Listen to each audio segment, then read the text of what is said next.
Hello everyone, Arexumiro. Today we are going to continue and finish Planarcadia. Welcome to Arcadia Honkai Star Rail main quest. Okay, so what we had previously? Previously we did a lot of different things. We met a lot of different people. Well, basically in the last part, the main focus was to finding the pub or tavern of masked fools, and to see basically what is happening there, for us to find Sparkle, because we need some help with Sparksy, who take hostage of a lot of people, including Walt and March in Graphia Academy. We did part of the walkthrough through the pub. We get to different places. We digged Sparksy spores from the toilet, from the big golden toilet in the middle of basically, yeah, the pub. And now we have to go to the office of, like, nurse office or something like that. So without further ado, let's go and continue.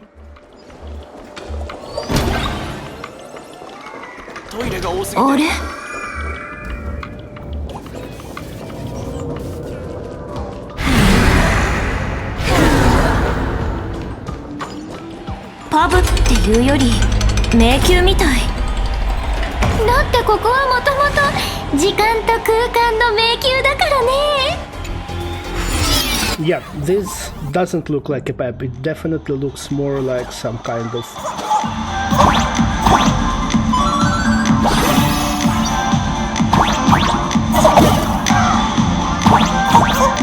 oh, nothing happened. Or happened, or he missed something.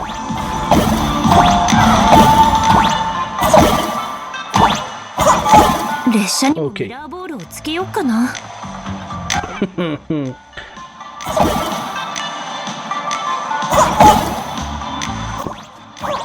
Oh, they're changing. No. Okay.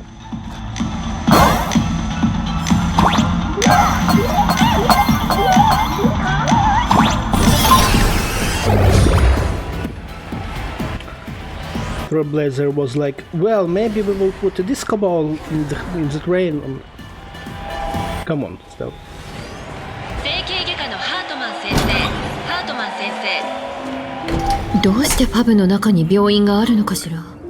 Who knows why there is a hospital inside of a pub? それは愚者になれる人が大抵重い病気だからだね。でも体は元気だよ。病気なのは心の方。The reason why is because, well, in order to become masked fool, you have to be like sick, and sick in terms of your mind, not in terms of your body. That's why they have hospital here. 誰かがパブで狂ったように何かをやらかしたとするでしょ。例えばノーズウォーカーの寄生虫をばらまいたり、酒樽に悪口自白剤を混ぜ入れたりとかね。とにかくそういう大騒ぎが起きたら、愚者の誰かが優越の精神に基づいて治療をしてあげるんだ。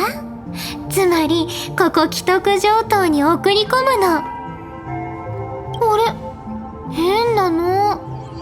医者のふりしてる人が今日は一人もいない。Oh, so apparently there are no like real doctors. There are people who are basically behaving like doctors, but they are not real doctors. So, like, yeah, what do you mean? They are like behaving like doctors, but they are not real doctors. Is there any no real doctors here? じゃあ君はある愚者が自分は法的な医師資格があるって言ったら信じる？ I don't think that I will believe if any of the fools will say that they have a real, like, medical degree. 患者の皆さん、廊下での牛鍋はご遠慮ください。どうしても食べたい場合、院長をお誘いください。よろしくお願いします。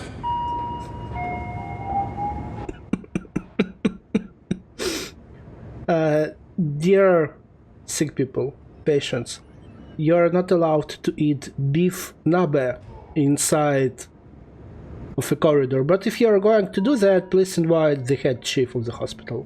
整形外科のハートマン先生、至急院長室までお越しください。当院に整形外科はございません。マジで誰なの？精神科の翔さん先生、至急診察室1番にお越しください。直ちに診察室1番にお越しください。美玉パイのメンツがワンかけです。よろしくお願いします。もう病院というより劇場ね。Yeah, it looks more like theaters in a お hospital. 知らせします。列を離れた患者を発見しました。お心当たりの方は列に戻り診察をお待ちください。1番のアキビリさんいらっしゃいますか？ Why Akivili? What are you? What is Akivili doing here? What's happening? カルテに症状性格とあるアキビリさん、診察室1番にお越しください。呼ばれてるよ、アキビリさん。行ってみたら？ Why are they saying that Trailblazer is Akivil? They're being called to some room. What's happening?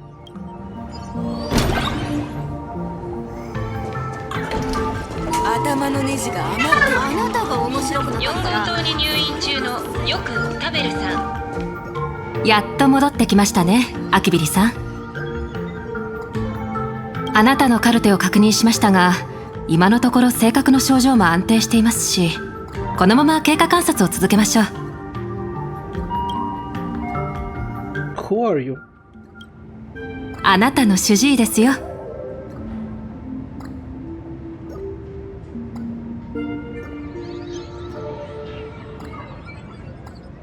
She's our physician. What's happening? アキビリさんにいいお知らせです。まだ治療の必要はないですよ。ですが、隣にいた花火さんに関してそうはいきませんね。 Oh, I think that they're like thinking that Trailblazer is a crazy person. That's why they're like thinking that he's Akivil, because apparently Trailblazer is naming themselves Akivil while he's staying here. It's too complicated. What is happening here? I don't follow what's happening here. 2番の花火さん、どうぞ。こんにちは、花火さん。先生は花火とあの偽物のことを間違えてない数少ない一人だね。でもね、教えてあげる。花火様は病気なんてしてないし、すこぶる健康体だよ。ここに来る人はみんなそう言いますよ。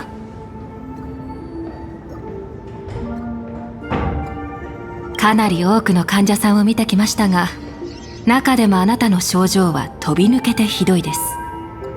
一目で大まかな診断が下せるほどに。あなたの病気は自己の喪失によるものですね。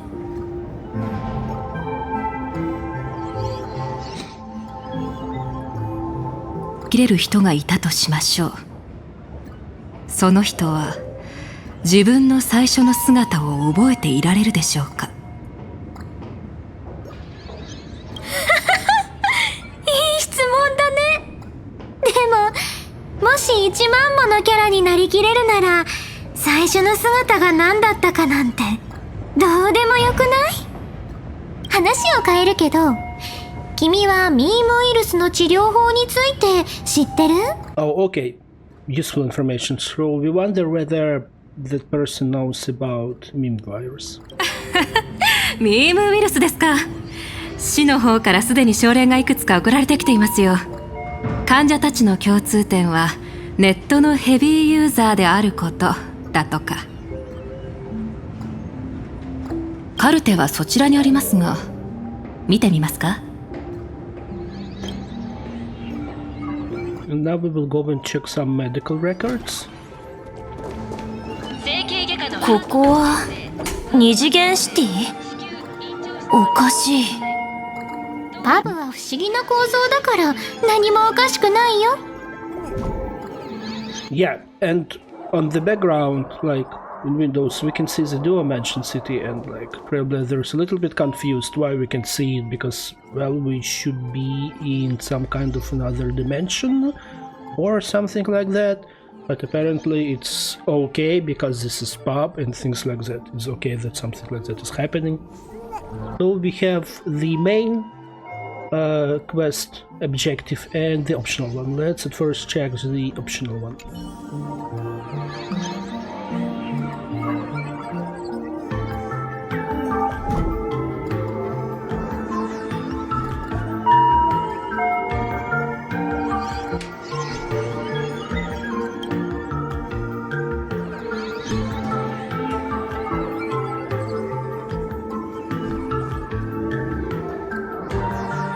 So yeah, we're investigating the optional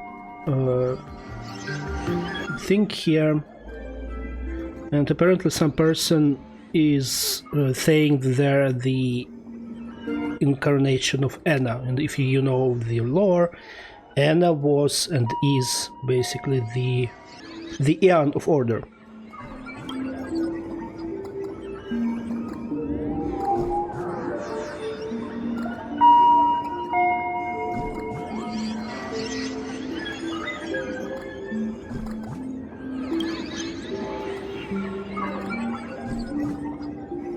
And apparently that person, like, he's claiming that he is Anna, even though Anna is a woman. Well, at least she looks like a woman. And for some reason we are just getting information about Yao Guang, so just her medical care card. I wonder what is going on. Why we have Yao Guang's medical card here? Like, what is happening? And again, as always, as there is a lot of text, yeah, I'm just going to go and read directly from the English translations that we have, because in that case it is going to be easier to understand and to see what is written here, comparing with me reading all of that length of text and just trying to very briefly summarize it. So, Yao Guang medical record, name Yao Guang, sex female, homeland Yug, species humanoid, category celestial subspecies, department temporal department. Chief complaints: the patient suffers from an unusual chronological disease. The disease has lasted for 30 years and causes skips of space-time, included misplacement. The disease has temporarily been dubbed temporal dislocation. Oh, so this is why she's jumping from one place to another at will, basically. Present illness. 30 years ago, the patient experienced an accident in an extrapolation array leading to symptoms of temporal displacements. No similar cases have been reported to date. During episodes, the patient unconsciously deviates from their current space-time coordinates, leaping through the space-time continuum and reappearing in incorrect temporal points. According to previous diagnostic records, temporal displacements ranges approximately ±1 to 12 hours, accompanied by spatial displacements within a radius of 15 kilometers. The cause of the episodes remains unknown, and the pattern of occurrence is still unclear, though there is a suspected increase in frequency. Okay. History. Infinite lifespan in a stable state with no risk of being Mara struck. What is Mara? What is Mara? Follow-up report. The patient is in good spirits with stable breathing, clear speech and normal physical conditions. There is no trend to disease progression. After wearing the Nexus Sapientiae, I don't know what that is. The frequency of the displacements episode has decreased. The patient's self-awareness remains uninterrupted during temporal leaps, and brain functions remain highly active post-displacement, suggesting a possible maintaining connection with the space-time structure at the Decalight reflection barrier. Following displacement episode, the patient exhibits a temporary decrease in blood pressure and blood sugar. Cardiopulmonary function and bone density remains unaffected by space-time displacement. Prescription. Carry sugar pills and ensure regular intake of sugar. Attached is a long-term leave permit. Declaration rejected by the patient. Treatment. Scheduled a visit to the clinic upon feeling unwell. So, what we get here is a lot of information on basically Yao Guang and like how she feels herself, but I still don't understand why we have it here. But apparently she has some disease type of thing for 30 years, and as we know that basically everyone from the Xianzhou, their lifespan, if they're like a long life living species, so for them 30 years is basically like nothing. But yeah, very interesting. And I also wonder what Yao Guang's medical card is doing here. So apparently at some point of time she was in pub and she was connecting basically everyone here in order to understand what is happening with her.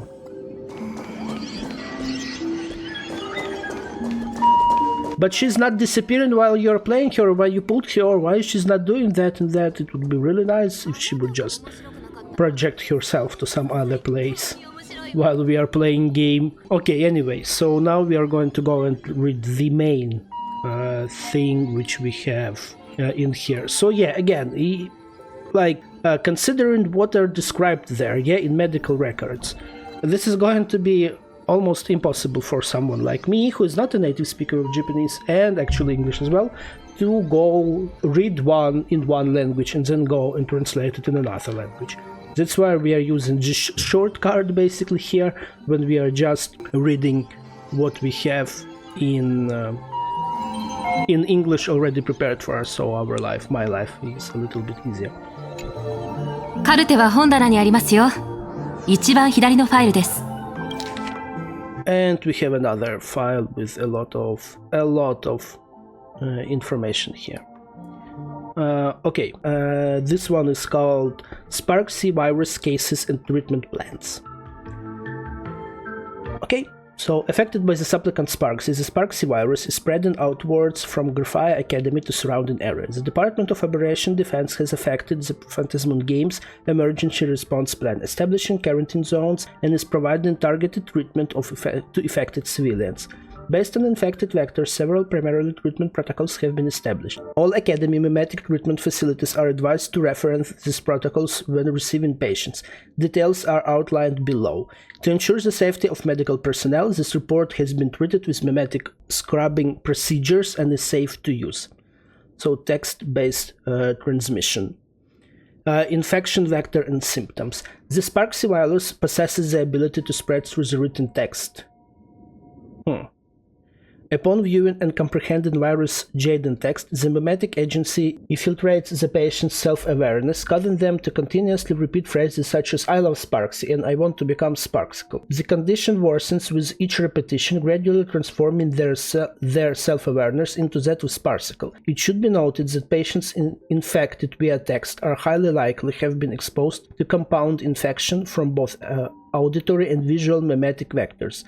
Soundproofing measures must be strictly implemented during treatment. Treatment plan. Immediately isolate the patient to prevent secondary exposure to the mimetic virus. All treatment equipment must be disconnected from the network after mimetic decontamination.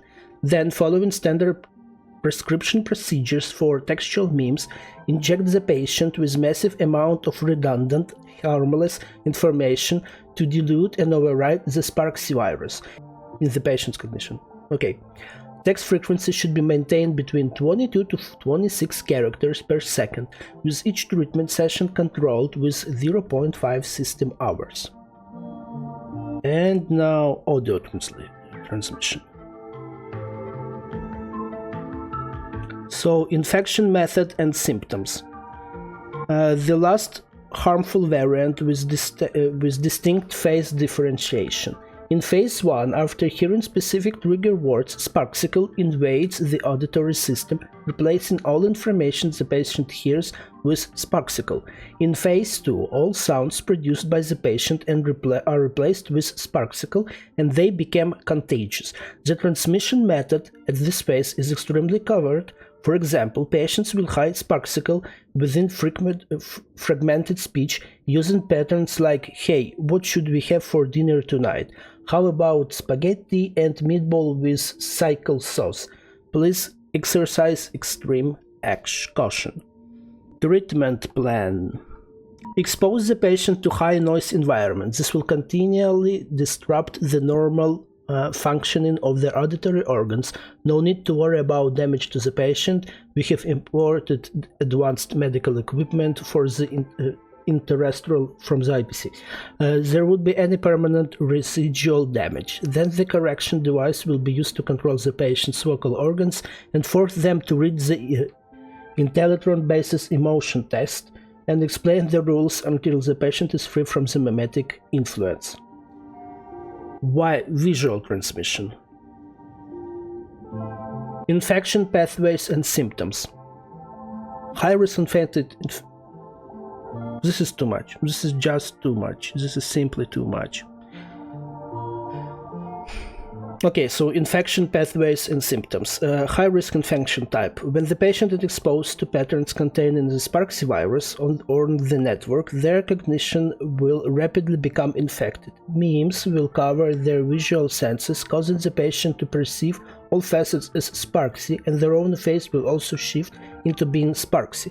Additionally, there are also extremely dangerous infected individuals who will sport Sparksy on the surface of their retinas, and anyone they gaze upon will become infected. Treatment plan. Enclose the patient in a dark room and separate them from direct visual contact. Use counter-mimetic images provided by the IPC to train patients with visual functions to precisely remove the mimetic virus engraved in their visual system. Currently, the Sparksy virus continues to spread with potential for mimetic mutation. If any unusual situations are discovered, report them immediately to the Department of Operation and Defense. Do not attempt to handle it on your own. So, they're ready for shit to happen. Because they have a lot of explanation and stuff here, and for some reason they already know how the virus is basically going to proceed and what will be happening with the virus, which is again I think very interesting, considering that no one wants to help us, and when we get they provided basically the report that Sparksy is taking hostages in a school in the Grifai Academy and no one was well. She's supplant of the Phantasmoon Games and we cannot do anything with it. So yeah, quite interested regarding that one, and yeah, I think that we can continue with this one. So apparently it was just a lot of additional information for us to understand basically how the virus is working. 二次元シティですでに被害者がいるの？ミームウイルスを除去するには最初の患者に現実を認識してもらうのが重要なんですよ。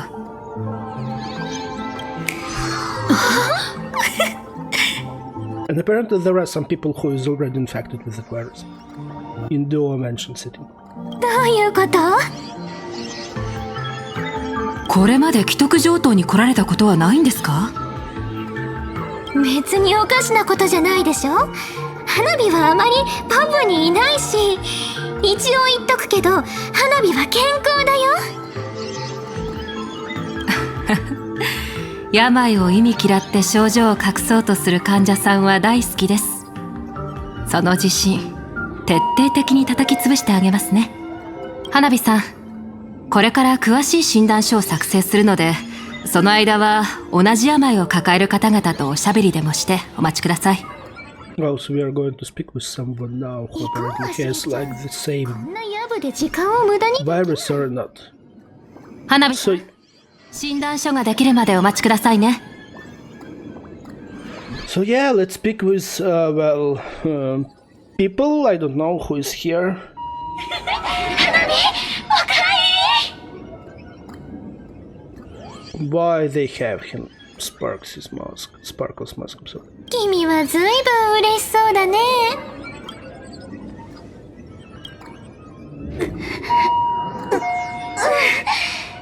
私は彼女の言いつけ通り、いつもハイテンションなの。 Quite interesting that it actually the distorted voice of Sparkle coming from the mask, basically from the person, but from the mask. ねえ花火、いつも笑ってる仮面には服が来るって教えてくれたでしょ。この世界は悲しみや残酷さ、怒りや苦しみの感情をあまり見たがらないからって。だからいつだって笑えばいいんだよって教えてくれたよね。私完璧だったよ。なのに今は君を飲み Oh, 一体どれだけの仮面を捨ててきたの？ so this mask wants to basically remove Sparkle from existence. そんなの気にしないで。生きてれば誰だって花火と同じくらい自我を捨てなきゃいけないものなんだから。And this is all of the masks that she threw away. Very interesting.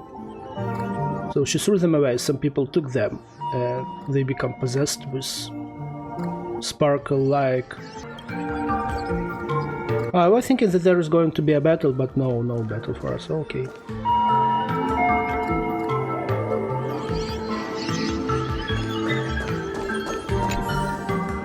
来てよ、君を食べさせて、飲み込ませてよ。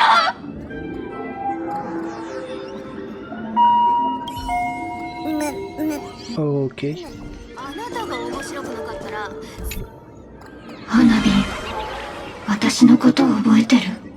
Oh, and masks are different colors. That one was red, fully red. This one is half white, half red. So I think that the next one is going to be fully white. 今日は名前を間違われない日だな。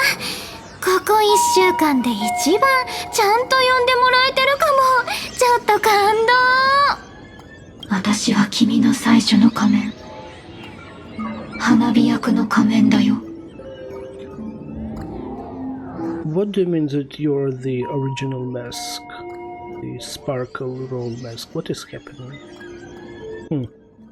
儚くて燃えるような少女の役だよ。敵と差し違える復讐者であり、恋人と心中する哀れな女の子であり、狂乱に落ちた若き芸術家。Oh, I think that we are getting the reference to the character video, basically, where to the trailer, yeah, where how she behaves, how she interacts with people, what she's doing, how she's reacting to stuff depends on what masks she's putting on. So this is basically like the original one. So this is the one without like any additional basically influences or no additional, let's call it magic, which she adds in order to be perceived by other people and to be like what people want from her, kind of like maybe thing. 君は私を使って名声と称賛と数えきれないほどの熱い視線を勝ち取った。なのにどうして私を捨てたの？ひどいよ。お願い、もう一度私を使って。自分を一つのキャラに固定するのは役者のタブーだよ。君は安心してここに横たわっててね。花火さん、診断書ができましたよ。So the middle mask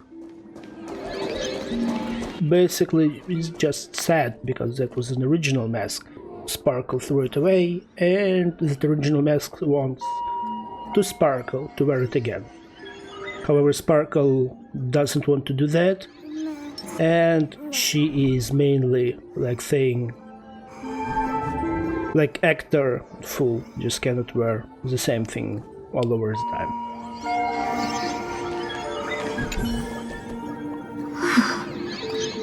お願い、私と他の仮面たちをかぶってよ。かぶりきれないならそれでもいいから。 So yeah, well, at least this one just wants to be worn on by Sparkle. Let's check the last one. Oh, this one is red. I was thinking this one is going to be white. 私と同じ病気。君は何の病気なの？確か愚者って言ったかな。体から花火っていう名前の仮面の愚者が生えてきて、少しずつ彼女と一体化していく病気だよ。花火は演じる時の苦しみを全部私に押し付けた。私は傷だらけなのに、彼女は何も背負ってない。でも私は運が良かったんだ。花火っていう病巣が見つかったから、それで彼女をこ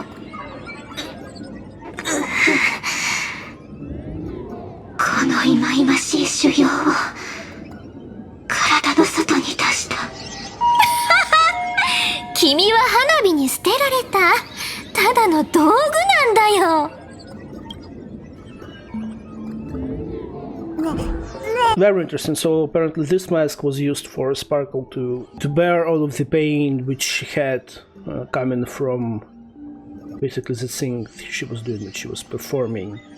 That's why that mask is very weak, it is very worn off, and yeah, and stuff like that.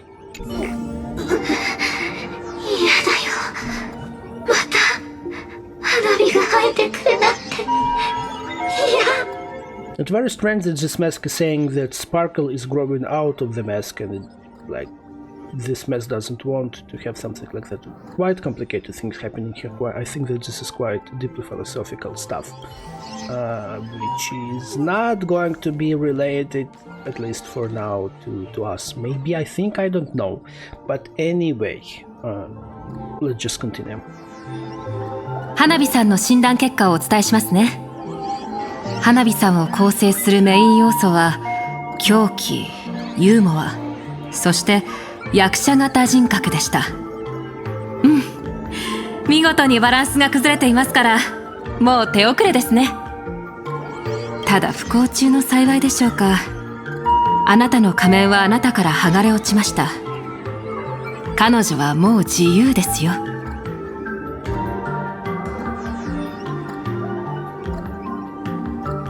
What do you mean that Sparkle is beyond saving? そのせいでみんなが不幸になり始めてるの。これまで花火が捨ててきた仮面であんなに我が強くて気性が激しいのなんか見たことないよ。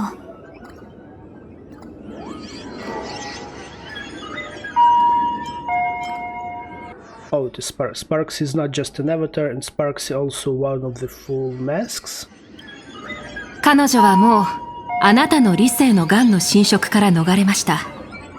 今やあなたがしたくてもする度胸のないことだってできるようになっていますよ。So Sparkle wasn't just an avatar, Sparksy wasn't just an avatar that Sparkle left here. Sparksy is basically one of the masks that Sparkle is just going around and throwing away because she's very, cautious about stuff. Well, this is in her.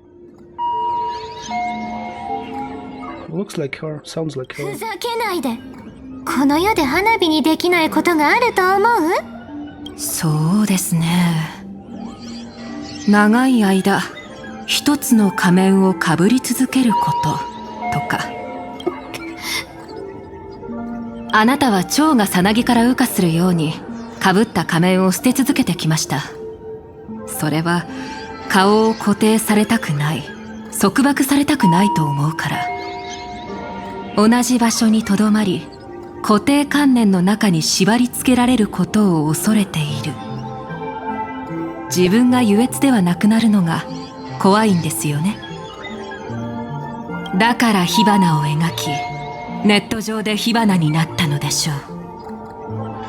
So yeah, the reason that Sparksy exists is, again, we knew that already, this is because of Sparkle, but as Sparkle didn't want to become the one thing and basically just not to follow the path of elation some kind of way, she was constantly changing her masks and how she presents herself basically to people. 光り輝くような仮面である彼女には誰もが悩みを打ち明け、誰もが彼女になりたがり、彼女のために面白いアイデアを貢ぐことを厭いませんでした。あなたの優越の力になるはずと思っていたことでしょう。しかし残念なことに、人は仮面をかぶった瞬間、その仮面の付属物になり下がってしまうんです。人々が見ているのは描かれた仮面であって、仮面の下にあるあなたの顔なんて眼中にありません。Discussions here like think that if you wear a mask, people are only interested in basically what are you presenting with the mask. They are not interested in what is under the mask, basically, in the person who is wearing the mask. Very philosophical thing, can be basically applied to a lot of things, at how people behave, what they do in their life, how they interact with other people, and quite commonly a lot of people just perceive them as the person who the original person, let's say, that tries to look like, to become, what they're using in order to interact with other people. And a lot of people are not interested in and don't care. This is a common thing in our life. Basically in what that person who is doing all of that, like who are they really are, if it does make sense. So basically Sparkle is just going through the crisis. Yeah, okay, mate, okay. Well, not okay, but okay. そしてこれこそ彼女に魂が宿った理由です。人間による承認と渇望がネットという根を通じて彼女に花を咲かせるための養分を与えました。やがて妖艶な花となった彼女は望む人には彼女を身につけさせて彼女を複製させ二層楽園で咲き乱れるでしょう。なんて美しい景色でしょうか。So how can we stop Sparkle? Not Sparkle, Sparksy. 止めるというのはつまり治療するということですね。What do you mean not to stop but to treat, to fix? それなら花火を打ち上げ花火にしたらいいでしょう。これが今私の考えうる最適な治療法です。何を言い出すのかと思ったらそれ？ So the way to treat Sparkle is to cremate her? What is happening here? あらゆる苦しみを徹底的に治療する方法は一つしかありません。それは自分自身を消すこと。そうでしょ？ So in order to stop Sparksy, we have to kill Sparkle. It doesn't make any sense. There are different entities. 花火さん、これは冗談ではありません。私が不真面目になる場所はパブ以外と決まってるんです。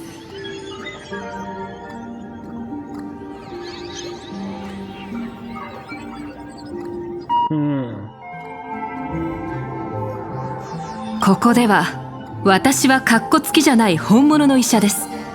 私の治療もちゃんと効果があります。一般的には愚者が消えた時、仮面は力を失って命を持たないただの道具になります。あなたたちは表裏一体の存在ですからね。Okay, so she's been serious. So yeah, we have to, in order to get rid of Sparksy, we have to get rid of Sparkle. And apparently if something is happening with the masked fool, the powers that they had in the mask is also disappearing, which makes sense. So in order, and the Sparksy is basically a mask becoming sentient. So in order to get rid of that mask, we have to get rid of Sparkle. でも火花に関しては何とも言えません。火花大会で火花を身につけ養分と力を与えるのは億単位の二層楽園の住民です。ですからあなたたちのチャンスは一瞬で過ぎ去るでしょう。さあベッドに横になってお友達にお別れをしてください。あのボタンを押せば看護師があなたを押し出しますから。So basically we have only one chance, because as soon as Sparksy will launch Sparksicon, like there is going to be nothing that we can do, because a lot of people are going to see basically Sparksy and they would become contaminated with the meme virus or mimetic virus, the one that you want to call it. I prefer meme virus more because, well, it's in Japanese, that's why it's meme virus for me. Anyway, so yeah, now Sparkle just have to lay on the bed and press the button and something will パブ happen. には確実にセドニラモのどこかまだ消えていない構成につながる扉があります。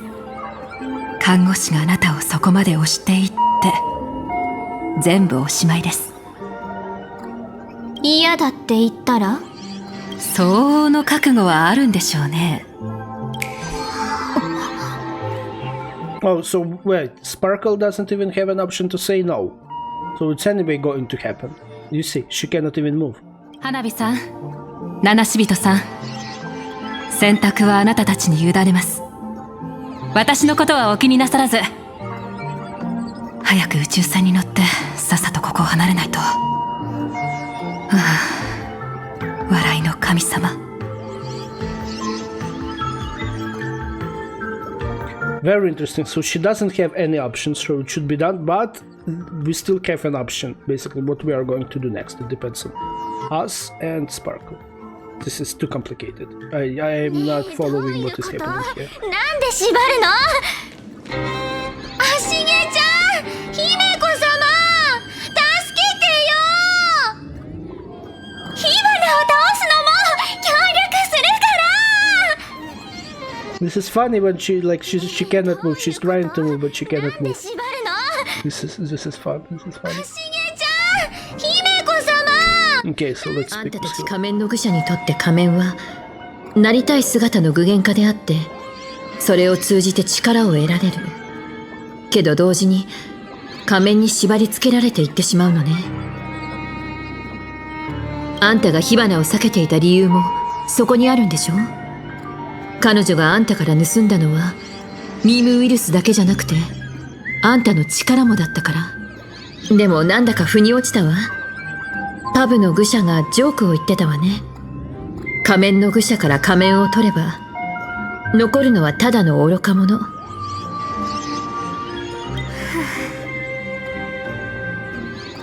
そうだね。愚者なら少なくとも一人一枚は仮面を持ってる。仮面はただの飾りじゃなくて花火たちの運命の一部。自分の手で作り出したものなの。弔い霊人から盗んだ一番気に入った仮面。インスピレーションが湧いた時に自分で描いた髪飾り。ある時天から舞い降りて自分の顔にかぶったものとかね。 Yeah, we're now just speaking about the existence, about the mask, how masks are important for the mask fools. And basically more than actors as well. 愚者になれる人はある運命の瞬間を経験してるの。仮面をかぶる瞬間をね。そうして仮面の目を通して様々な視点を手に入れて宇宙でうごめく無限のジョークと生命のおかしな本質を見るの。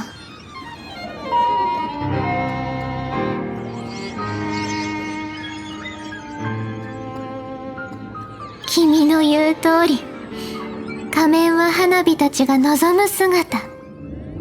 そして今、あの偽物は花火より花火らしくなってきた。Masks are what fools, and apparently modern actors are using in order to become the person, basically, that they want to present to other people. And as of now, Sparksy is more like Sparkle, like original Sparkle, than Sparkle itself. だからほら、ボタンを押して花火をドカーンって打ち上げちゃってよ。そうしたらあの偽物はしばらくの間力を失うから君たちにも倒しやすくなるでしょ。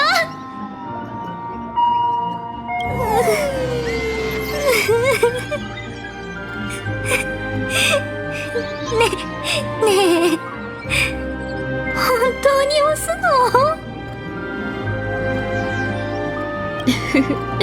の？どうしようかしら。少し考えさせてちょうだい。こういうのって待つのが一番辛いのに。まさか花火をいじめるためにわざとそうしてるの？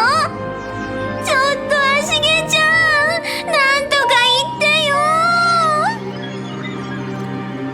The sparkle is just telling us to press the button, then she's worrying whether we are going to press the button. But we need to think about why is it so complicated. So we have few options. One is press the button, then don't press the button, and the last one is mash the button, so just destroy the button. Let's destroy the button. Let's see what will happen if we will destroy the button. I wonder, like, we have 3 options here, but I'm more than sure that nothing is going to basically matter what we are going to choose here. アシゲちゃんは花火の仲間じゃないの。ねえ、ボタンから煙出てるよ。でも残念でした。実はさっきみんなが見てない隙にボタンのバッテリーを取り出しちゃったの。アシゲちゃん、試練失格。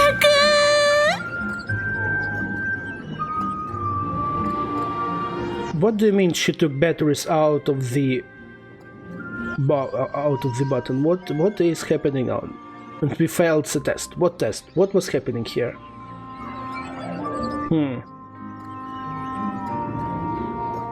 愚者が自分で解決する道を選んだ。つまり回収する方法も分かっているはず。違うかしら？もし方法なんてないというのなら、私がボタンを押して天気起動法で打ち上げてあげるわ。いたずら好きなその手でもこの装置のバッテリーを盗めるほどの時間はなかったはずよ。あるある、方法ならあるよ。So Himeko doesn't believe that Sparkle took out the battery of the button. And Spark said, no, I did it, there is a reason, like, everything's fine. みんなと力を合わせて火花大会を阻止する。 Sparkle is going to help us. この拍手の音は一体何？花火たち、ずっと誰かに見られてたの？ブラボー！ What do you mean, Bravo? What has happened? What is going on?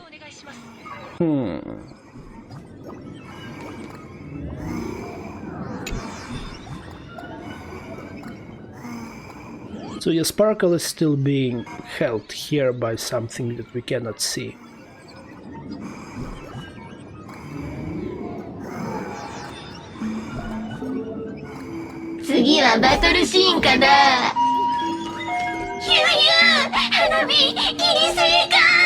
Oh, what is all of these voices? What is happening?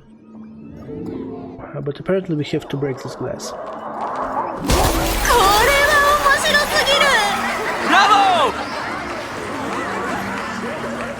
つまり治療の一部始終が全部観客に見られたってこと？もう病院なんだか劇場なんだか。 No, this was all planned. What do you mean that, like, part of the treatment was seen by the audience? No, this was pre-planned. Like, I don't believe that it was not pre-planned. ある意味、人生はそういうものなのかもしれないわ。生きている限り、誰かに判断され続ける。あんたが見えない片隅から、無数の眼差しがあんたを見て、処方箋を出し続けているのよ。認めたくはないけど、ここって本当に面白いところだね。もっと早くにいろいろ見て回ってなかったのが残念なくらい。観客のことは一旦置いときましょう。あの人たちはただ面白がって見ているだけで、手伝ってはくれないし、手伝おうとしてもできないでしょうから。さっき火花を止める方法があるって言ったわよね。どうやって止めるのか教えてくれるかしら？花火のコレクションにはいくつか対花火武装があるんだ。 So Sparkle has some weapons, as far as I understand, which are basically designed to prevent and to stop Sparksy. And this is how she's going to help us. Like, what it is. What it is. 名前の通りだよ。花火がこれまでの冒険で集めたアイテムなんだけど、かつての強敵が花火に使ってた武器なんだ。Oh, so this is different weapons which were previously used against Sparkle herself. 冒険していたある時、花火と気が合う結構愚者に向いてる女の子に会ったんだ。その子と知恵と勇気を競ったの。その子、その土地特有のタンブルウィードを使ってくるから、危うく花火が花火ジャムになっちゃうところだったんだよね。それに巨大な気候も持ってたんだよ。機体のあちこちからビームが出せるやつ。So yeah, she's just basically describing the weapons that そう was いう used 冒 against 険の her. 途中で見つけたすごい宝物をこっそりコピーしといたの。この対花火武装コレクションさえあれば、絶対にあの偽物をこっぴどく懲らしめられるよ。さすが花火、準備いい。じゃあ次は保管エリアに行くよ。ジョバンニちゃんにはもう連絡しておいたから、今頃なくしたものを確認してるところじゃないかな。Now we are going to go and find Giovanni. Someone named Giovanni.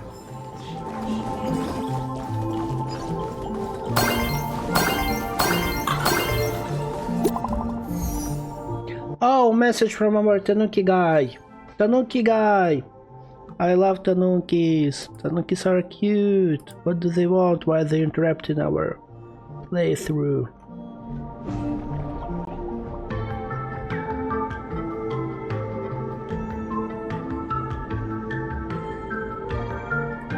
So yeah, something strange happening in the school. What has happened?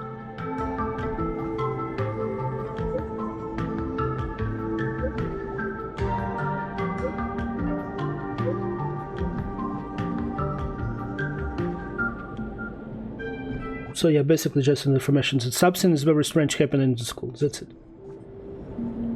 そういえば学校の方はどうなってるのかしら。 So yeah, Himeko is asking us what is happening in the school, and apparently one of our subordinates, one of the reporters, found something strange in there. タヌキたちはナノとベルトを見つけられてないけど、火花が学校の中庭にある波の絵を取り壊してるところを見かけたみたい。Okay, so they haven't found March and Welt yet, but they saw that Sparksy is taking down the mural in the school courtyard. This is the one with the big waves. それは気になるわね。火花の方も着々と準備を進めてると見て良さそうだわ。でもどうしてそんなことをしたのかしら。気に Himeko, who knows? 今は確かめられないわね。愚者たちの保管エリアに行くことを優先しましょう。Let's deal with that one later, but we have stuff to do here now, so let's just concentrate on what we are doing here. このパブ、ずいぶん広いね。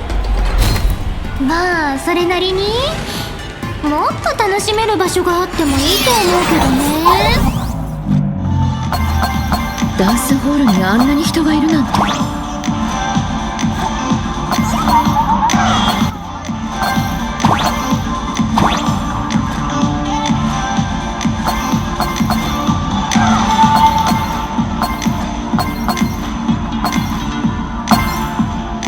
You know, just in case collecting coins, they will be useful later, I think so. Anyway, I will come back here later, so I don't think it matters for now, but still.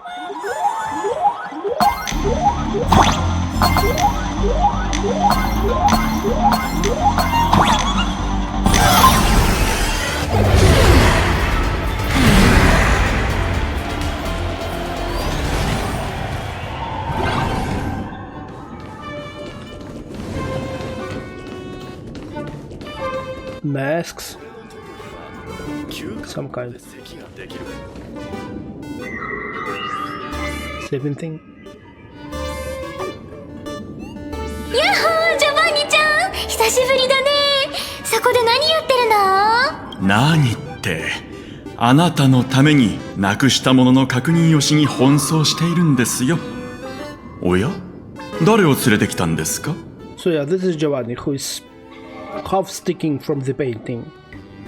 Does it make sense? No, but we are in a very strange place, so I think anything in this place makes sense. あなたでしたか。あなたはいつかきっとパブに足を踏み入れて私たちの一員になると信じていましたよ。What do you mean that we are going to become one of you? 持つ者同士は惹かれ合うと言われていますから。We are not here to become one of you. 愚者に知り合いが多いのね。Yeah, for some reason we have a lot of people who know about us. そして Here. 後ろの麗しきレディは、ああ、列車のナビゲーターの姫子さんとお見受けします。はじめまして。以後お見知りおきよ。Giovanni, you're being very polite. You're using very polite language, which is not the things that we have seen in the pub with fools, because apparently fools are just behaving like fools. He is also a fool, so...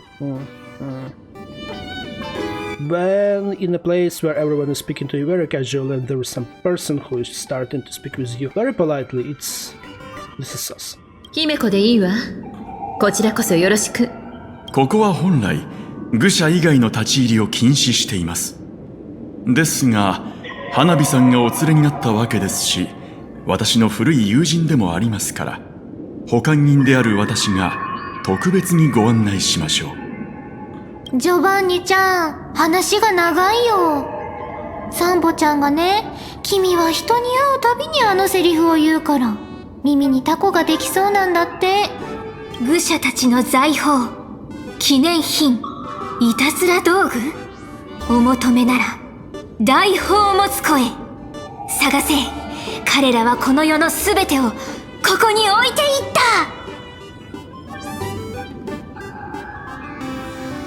Let's just move あな on. たはまた私のセリフを奪って。ああ、物がよく盗まれちゃうのはこのセリフのせいかも。この言葉がとてもいい響きだったので呼び込みに使うことにしました。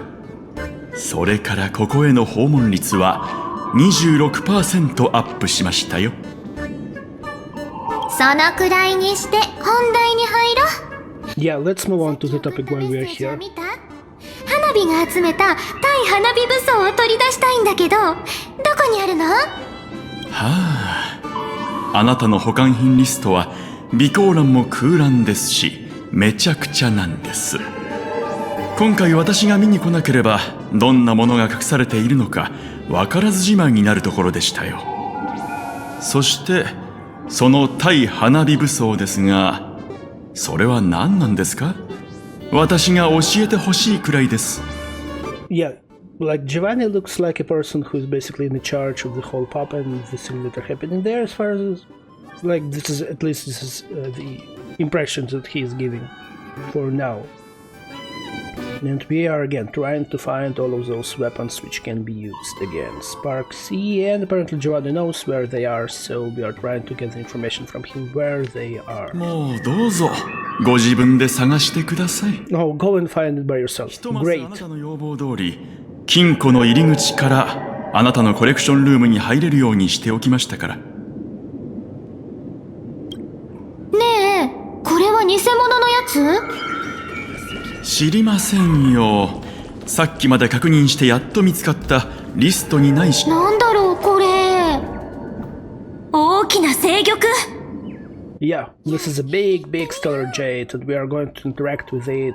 Maybe we'll get some stellar jades, which I'm fine with not getting them for now, but yeah, we have to interact with this thing, so let's go.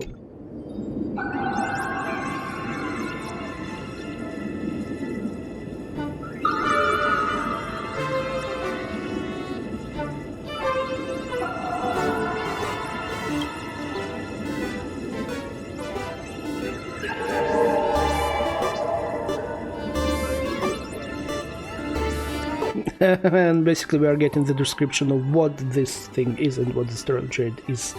That this is the thing that we can exchange for different things in the universe, like light cones and stuff like that. Like, come on, we know what this is.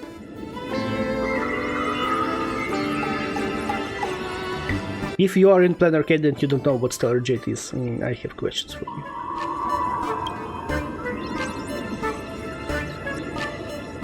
Yeah, we want it. This is my treasure. Oh no, it's a better one. This is my precious. Yeah, the reference to the Lord of the Rings. My precious. しっかりして。あれ？この石、危険よ。危険？ならバットでかち割ってやる。そうだね。それで全部もらっちゃおう。So we have to punch it.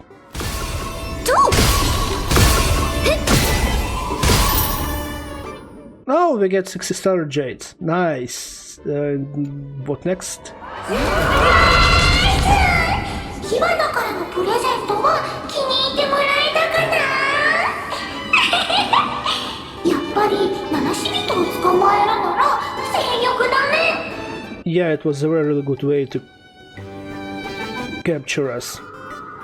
And we are going to battle this peacock. ご親切にどうも。人のものを盗んでもっと価値のあるものを残していく泥棒なんて初めて見るよ。だってその方が仮面の愚者らしい怪盗って言えそうでしょ。頑張って集めたコレクションを盗んじゃう代わりに持ち主の心を慰めるプレゼントを置いていくの。超巨大な勢力1個ならミームウイルス1本と対花火武装何個分かの価値くらいはあるよね。他にも盗んだの？ So apparently Sparksy stole different weapons and meme virus from Sparkle. 役立たずのガラクタたちのこと？コレクションルームの清掃サービスをおまけしたってことにしたこうかな。火花大会の前のちょっとした余興ってことで、旧型と七死人、君たちならこの部屋を突破できるでしょ。火花をがっかりさせないでね。As I was expecting. 終わった！完全に終わった！花火の対花火武装が天落弱に。人は天命。この札で書店を見尽くさん。幸があらんことを。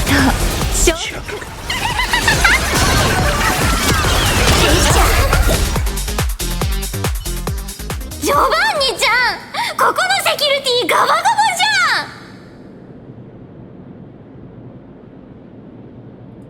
ゃん。 Yeah, security is an の absolute バー mess. テンダーでさえくじ引きで持ち回りなんですから仕方ないでしょう。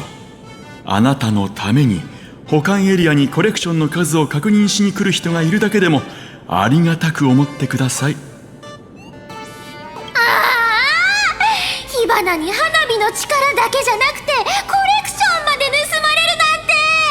しかも花火のイメージに大ダメージを与えてさ、今日は最悪な一日だよ。一つ訂正するなら花火さんのこれまでの人生で最悪な日です。Yeah, so Sparkle is just, she's frantic because like all of her collection with weapons were stolen. Her reputation is like she's saying that it is destroyed and this is the worst day of your life. And Giovanni very sneakily saying like this is the worst day of your life for now. But I don't like, is it the worst day of your life? Who knows? もういいよ。花火のこと好きなだけ笑えば。笑おうだなんて思ってないわ。実は初めから歯車タンブルウィードと巨大気候だけでミームウイルスをばらまく相手と戦うのは少し不安だったの。それでついさっき私もいい方法を思いついたわ。もしかしたらグラフィエ学院で広がるミーム感染を食い止められるかもしれない。Himeko, if you have been thinking that basically everything and all of the weapons that Spark has is not going... Spark, again, I'm confusing them sometimes.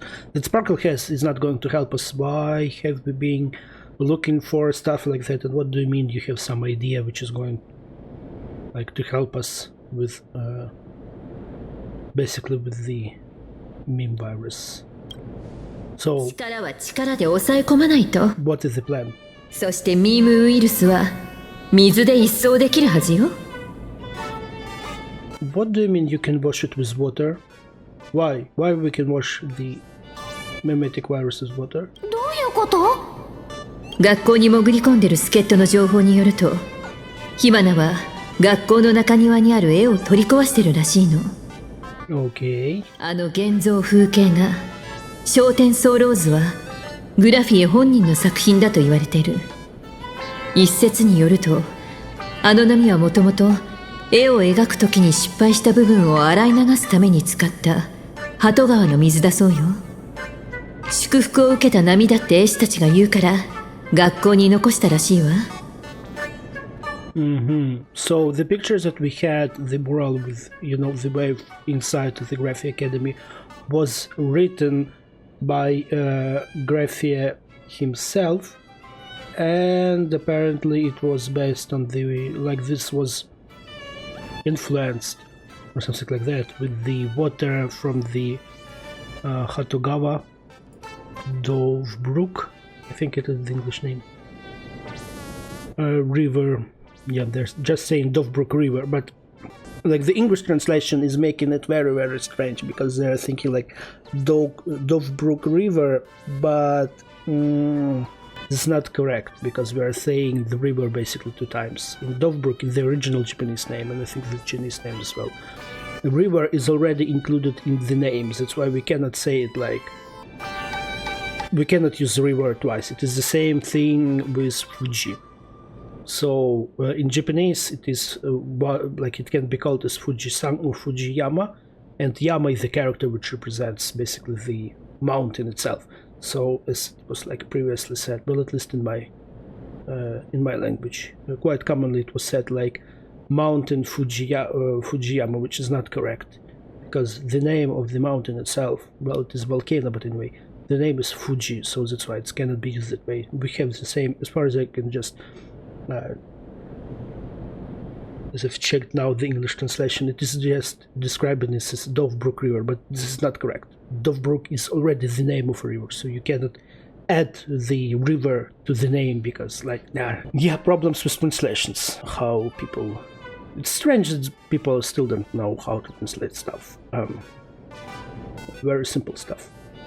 Anyway, yeah, so that river that we have, the morals that we have inside the Graphia Academy, it came from the Dovebrook, and Graphia, who wrote that moral, he used the water from that river for his painting mistakes in order to erase them, and that's why basically he kept that water in the academy, something like that. 火花がどうしてわざわざ絵を取り壊すのかずっと引っかかっていたけれど、ようやくわかった。絵における書き損じは絵巻を汚すいらない情報、そしてミームウイルスは人の心を汚す余計な情報よ。 So yeah, Himeko was wondering why Sparksy is now trying to erase that morale. Yeah, and it makes sense because, well, basically this is a water, and water can apparently remove and influence the virus, so virus is no longer there. もし誰かがこの鳩川の波を操って学校を水で洗い流したら、火花がまいたミームウイルスが一掃されてしまうかもしれない。絵を取り壊さないといけない理由はそこにあったのよ。 But this is just what Himeko thinks, so we are not sure if this is the correct one and if we are going to use the water from that morale in order to basically, well, to put the whole school in the water, whether this is going to help us to defeat Sparksy and to get rid of the virus or not. その通りよ。幸い私はグラフィエ学院の卒業生だし、絵についても多少の心得があるわ。今最も効果のある方法は学院に行って昇天ソローズを奪い返すことね。あれで火花の行動を制圧するの。So yeah, now our plan is to get into the Graphia Academy, steal the morale, and use it later against Sparksy. あの偽物には100倍にして借りを返してもらうんだから。慌ただしい再会になってしまいましたね。皆さんの旅路が順調であることを祈っていますよ。Thank you, Giovanni. ああ、 For praying もし先が見通 so せ everything ず will be finished. 心に迷いがあるのであれば、私から一つアドバイスを。ぜひ極楽の星のミラーボールの中に立ち寄ってみてください。Oh, so he's suggesting us to stand in the disco ball. Like we are not going, we don't have time to spend for that. And what is the place in that? 戦いの前に願掛けをするくらい時間の無駄にはなりません。Okay, so he's saying it's not going to be wasted あのミラ time. ーボールは二層楽園にとっての幻月と同じように大切なものです。Yeah, we know that mirror ball is very important to fools. ミラーボールの奥では誰もが優越の神に啓示をいただけるのですよ。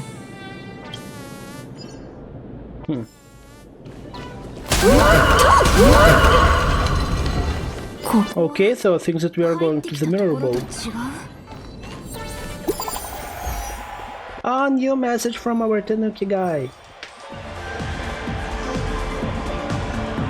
So apparently something also is happening. You did a good job.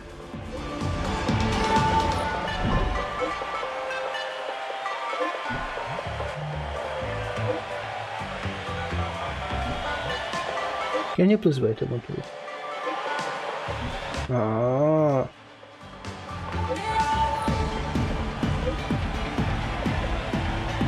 Hell a lot of messages, hell a lot of just pictures, and you cannot keep track of what is happening there. So Tanuki is following basically after the Sparksy, and he found the place where she hidden it. But this is not the only place, there are also other places.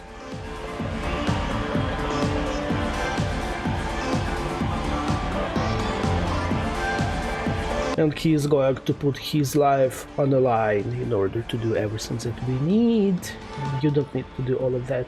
A lot of pictures, and apparently I think that Sparksy caught him. Tanuki!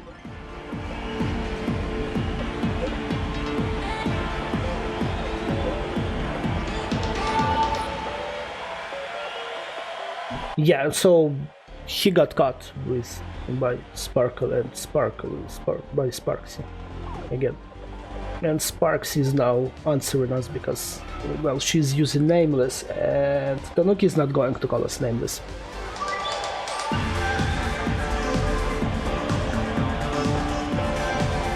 And basically she's saying like we don't have enough time, not enough time left for us. Don't overestimate yourself. And she's like, then hurry up, I'm tired of waiting for all of you. まずい。どうしたの？学校の方で何かあったのかしら？ Yeah, Himeko, Tanuki got caught. それは急がないといけないわね。Yeah, we have to hurry. We have to hurry because I'm tired of being in the pub. さっきジョバンニはミラーボールの奥で優越の神の啓示が受けられるって言ってたけれど、ミラーボールはもしかしてパブにある部屋の一つなのかしら？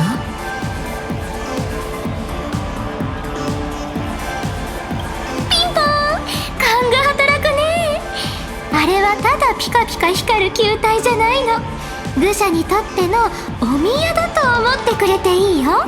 So apparently, inside of the the disco ball, we can find the divine revelation of elation. So something related to Aha should be there, and that spot is something like one additional room or something like that. Something like that. But haven't been Aha banned from entering the basically premises. Or are we going to basically visit the place where Aha is? 拝むはさすがに言い過ぎかな。 So he's not there. 愚者のほとんどは笑いの神様を目に見えないろくでもない悪友としか思ってない。たまに心の中で杯を交わすのはいいけど、ソが本当に会いに来ちゃったら絶対にろくなことにならないもん。で、ミラーボールの中にあるのはアッハに関する奇跡。愚者が近づいたら答えてくれるよ。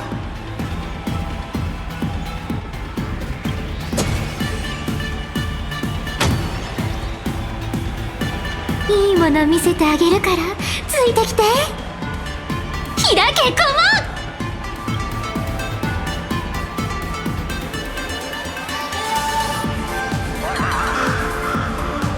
So she tried to open the mirror ball or the way to the past somewhere there, but nothing is happening.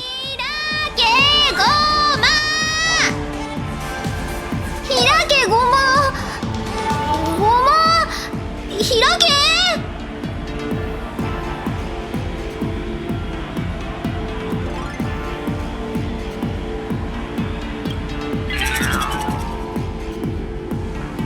嘘でしょ。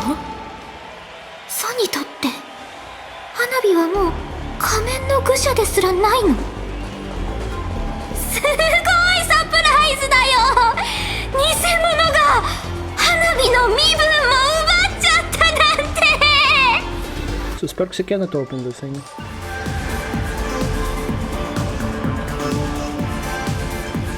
Because apparently she's thinking like she's no longer the masked fool because she cannot open it, so which means that she's no longer masked fool. And that Sparksy stole basically her position as a masked fool.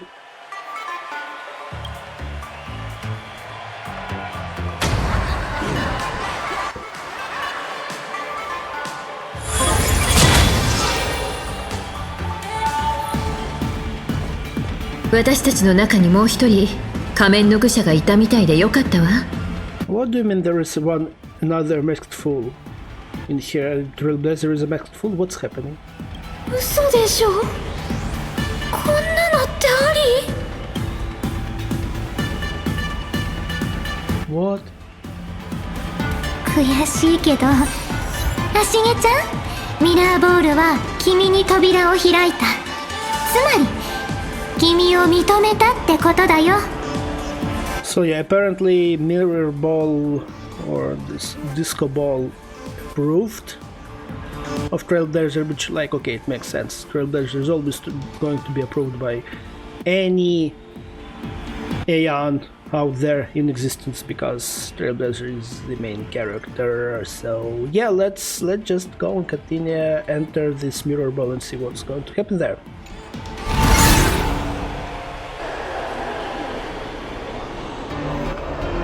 Oh, big rainbowy smiley thing. Or is it moon? そうだよ。仮面の愚者にはある伝説が伝わってるの。優越の主が存在の木の高い枝に登った時、真空は冷たく忌まわしいものであり、星は機械的に働き、すべてのものは虚無だっ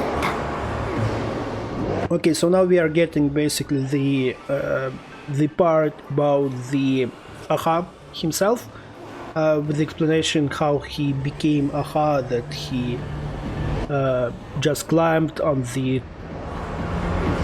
I'm not sure how that tree is called, but the tree of existence, which is in the center of the galaxy, basically, and like when he just well, if you know the lore, when he just got on the tree, like he saw everything and understands that basically everything is nonsense and nothing matters in this life. さらに見ていくと、まるで悪者にされたかのように地面で泣いている赤子がいて、思わず笑ってしまった。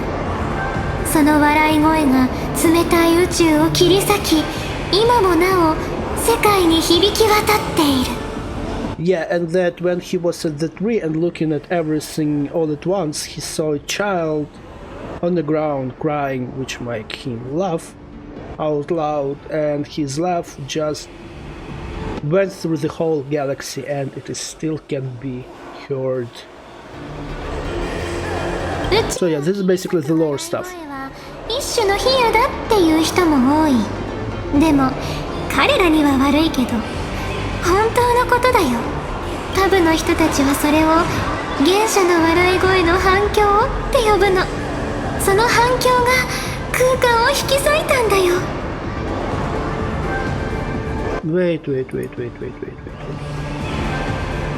So the thing which is standing now before us is called the Echo of Primordial Laughter, which tore basically the universe. Something like that. 噂だとパブのどこかの視点にもあるらしいけど、誰も具体的な数は知らないし、どうしてあるのかも知らない。それに向かって叫んでも返事はないし、ゴミを投げつけてもそのまま全部飲み込んじゃうの。Yeah, so apparently there are a few similar things in the pub, but like no one knows exactly where they are. And the thing works like kind of a black hole thingy kind of way, because if you will scream in it, nothing is going to come out, or even if you're going to go and just throw some garbage inside of it, just going to be just taken, and basically nothing is going to happen. It's not going to appear anywhere. このまま空間を裂き続けて、いつかパブを丸ごと飲み込んじゃうかもしれないけど、それは誰にもわからない。とにかくこれはここにあるし、永遠に花火たちに向けて笑い続けるんだよ。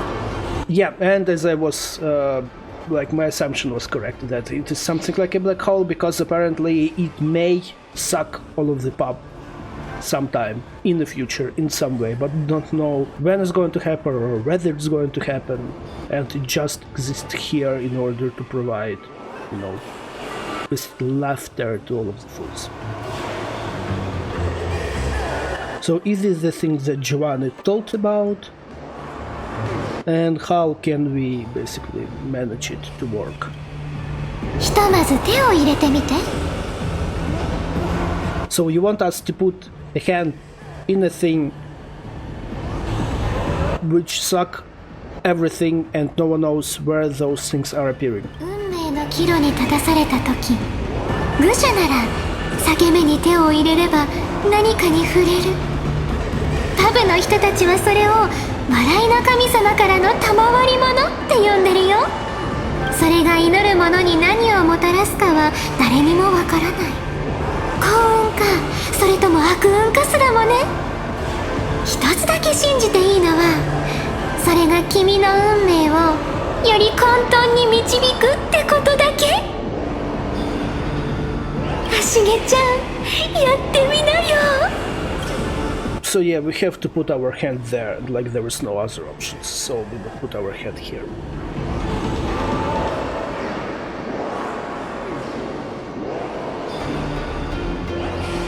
Oh!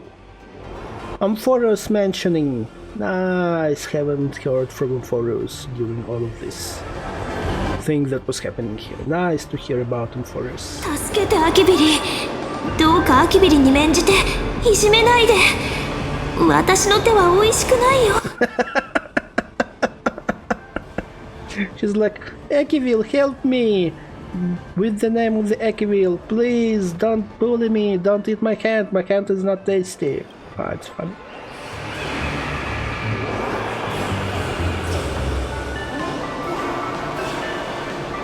And apparently we found something inside. Let's just look around.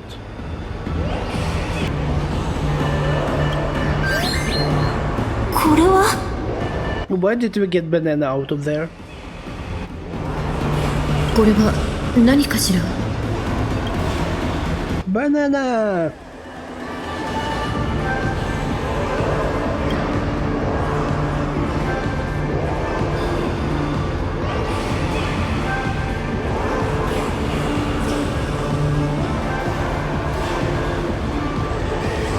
Apparently this is a thing from the Penacony, in which when we were fighting against Rappa, with Rappa against the monkeys, evil monkeys in Penacony. This banana was hanging in the sky. 笑いの神様、ソが本当に答えてくれたんだ。でもどうして別のミームウイルスを渡してきたんだろうね。 But yeah, the question is why he gave us another meme virus. So, like, this is a banana which is a virus which is going just to remove the other virus. Minus and minus get plus, something like that.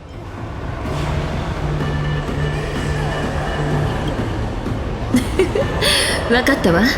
火花ウイルスに感染した観客は当然火花に抗えない。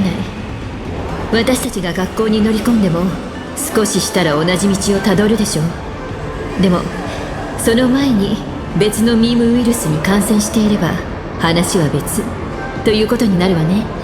Are we going to become monkeys? What's こ happening? のバナナで抵抗するための時間を稼げということなんだわ。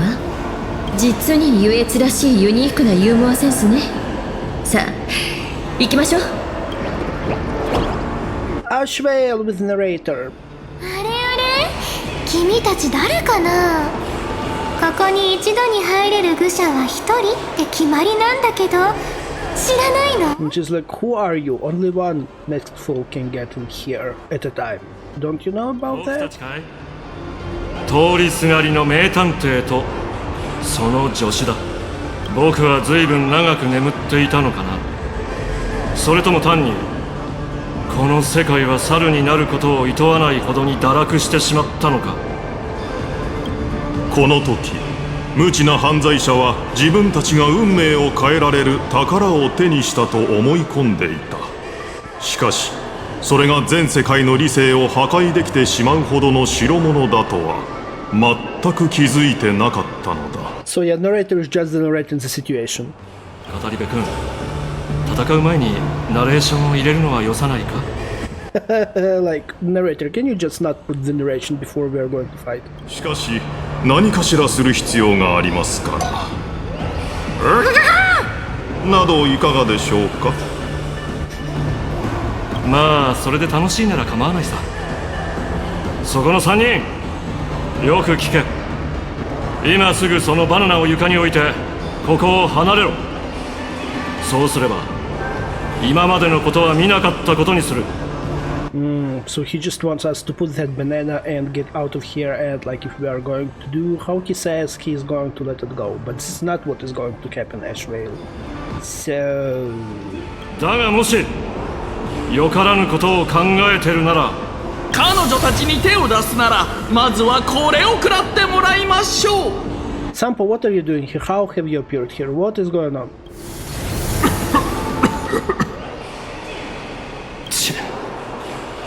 今のは本当に七死人なのか？長く生きてきたつもりだけれども、進んでミームウイルスと関わろうとする七死人なんて見たことないぞ。 Oh, so apparently Ashvale has lived long enough, which I think we will get more information later. Specifically, I think maybe in 4.1 story quest. We will see. But like he hasn't and apparently he has met other nameless, but he hasn't seen namelesses who are just going to take the virus, play with it and stuff like that.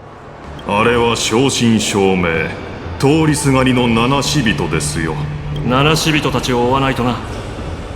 お宅には厳しいだろうから先に帰って知らせを待っててくれ。お宅の身に起きた悲劇をこの世で二度と繰り返させはしない。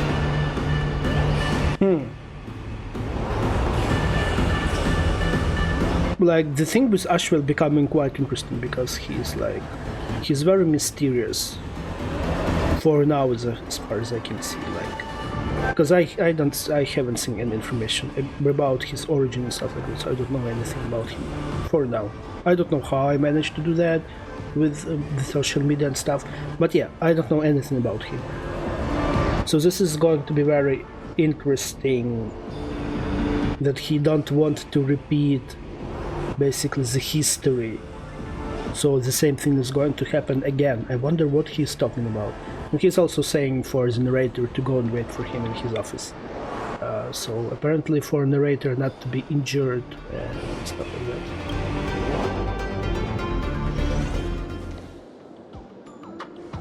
こっちですよ、早く。さっきのやつに捕まりたくはないでしょ。まったくお姉さんたちはこの世界に来てから一体どれだけ厄介な輩から恨みを買ったんですか？ So who was the person who we just met? Well, we know who it was, so are we going to come back already?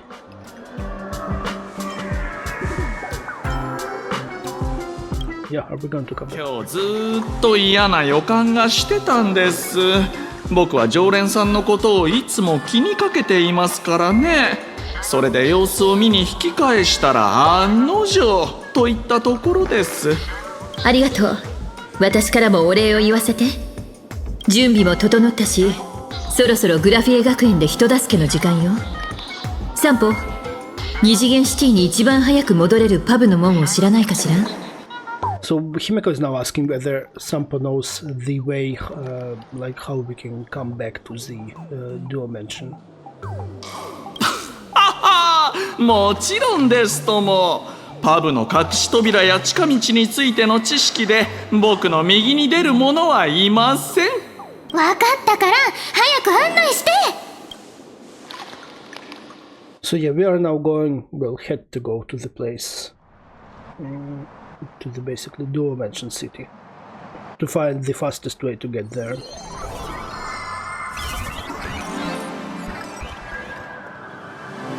And at the same time, something was happening in Dual Mansion City.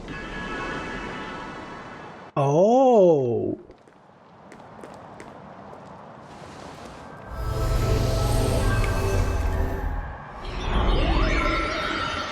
I thought that crow was dead. まだ私を疑ってるの？君の心がそう言っているようだけど、ここで待ち合わせをしたのはその疑惑について私自身の口から説明させるため？高校将軍、いつでも相手の考えを聞くことができるなんて、この調律の力は本当に便利なものね。So Sunday is now speaking with Yao Guang. She invited him basically to discuss things and saying that the power of harmony which he has in order to hear other people's voices and to communicate with them and to hear the voices of their heart is a very useful thing. 獣人将軍の隠密技術に比べれば大したことではありませんよ。 He's like saying this is nothing compared with your divination powers. 先衆人は礼儀を重んじると聞いていましたが、私が到着しても将軍はその姿を見せていません。これはいささか礼を欠いていると言えるのではありませんか？ Is this going again to be complicated? 私も望んで姿を消しているわけじゃないのよ。その理由についても語ることはできない。失礼は承知の上だけど、気にしないでくれると助かるかな。And she'd say, like, I cannot tell you why I'm just jumping out of places, stuff like that. But we know why you're jumping out of places, and apparently no one knows why you're jumping out of places. Like, in more details, we know that you have that disease, let's say it that way, but yeah. まあ、君が本当にそれを知りたいのなら、その調律の能力で正解を探り当ててみたらどう？私がそんなことをしないとあなたはご存知でしょう。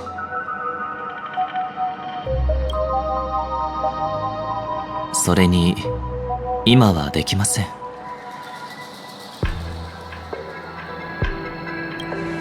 できない？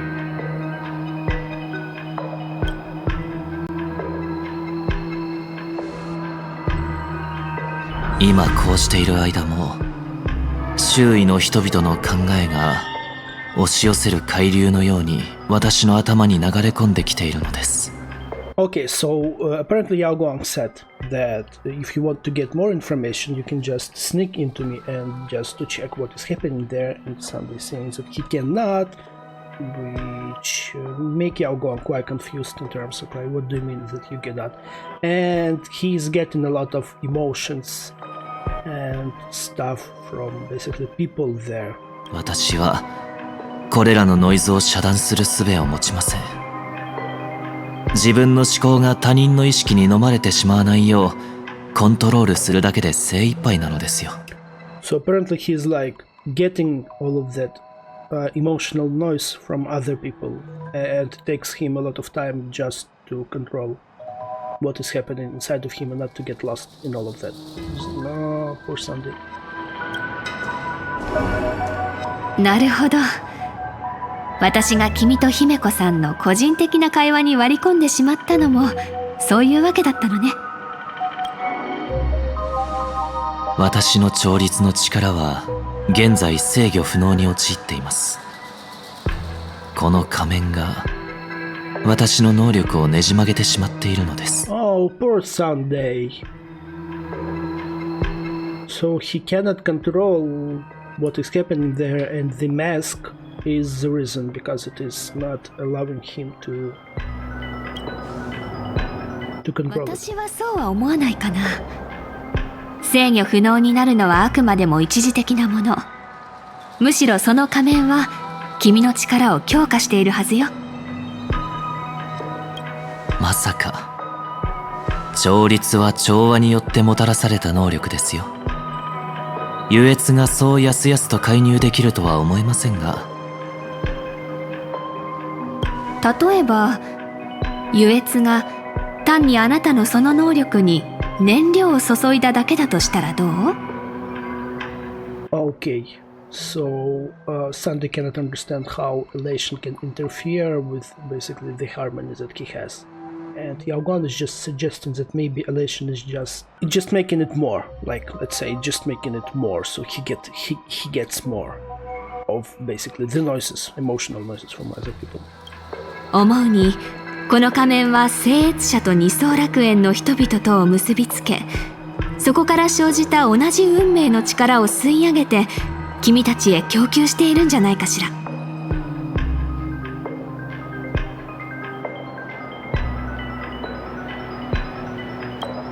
だから君には他人の考えがなだれ込んできている。君の調律の能力はどんどん拡大し続けて、今や二層楽園という旋律の中心になりつつあるのよ。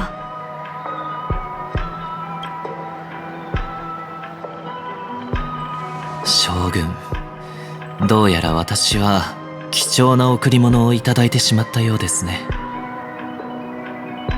これほどの贈り物をなぜ、本当のところをお聞かせ願いたい。なぜって以前にも話したと思うけれど。Like Sunday is now trying to get from Yao Guang to understand why she put the mask on him in order to participate in game, and she's like, I have already told you, and we know that this is not the real reason. Sunday thinking this is not the real reason. 私についての理由はお聞きしました。ですが、私がお聞きしたいのは、あなたではない理由の方ですよ。As we know, the explanation that Yao Guang gave us is that Sunday was really interested in planarcadia and stuff that is happening here, and he was thinking whether planarcadia is the real paradise or not, like, or can it be called like and be based as a real paradise or not. That's why was one of the reasons why Yao Guang. She just spotted that he was interested in the mask, in how it is, what it is going to be in participating in Phantasmoon Games. That's why she put the mask on him. But we, and this was her reasoning, but we didn't get the reasoning from, specifically from her side. Like, why did she choose to do that, like, You understand, yeah? I hope so. 未来を見通す玉殿の将軍がなぜこの仮面を自らかぶり、その能力を用いて勝負に出ることを選ばなかったのですか？ So he's wondering why she herself haven't participated in the games.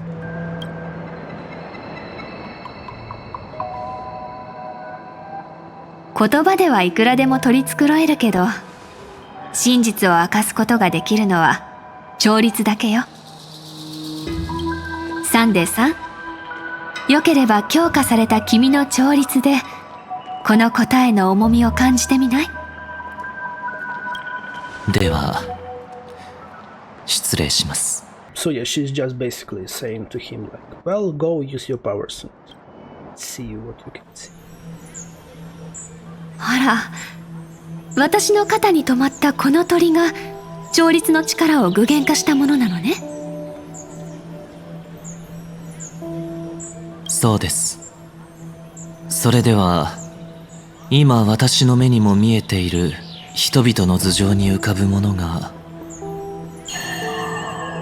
将軍のおっしゃっていた吉凶札ですね。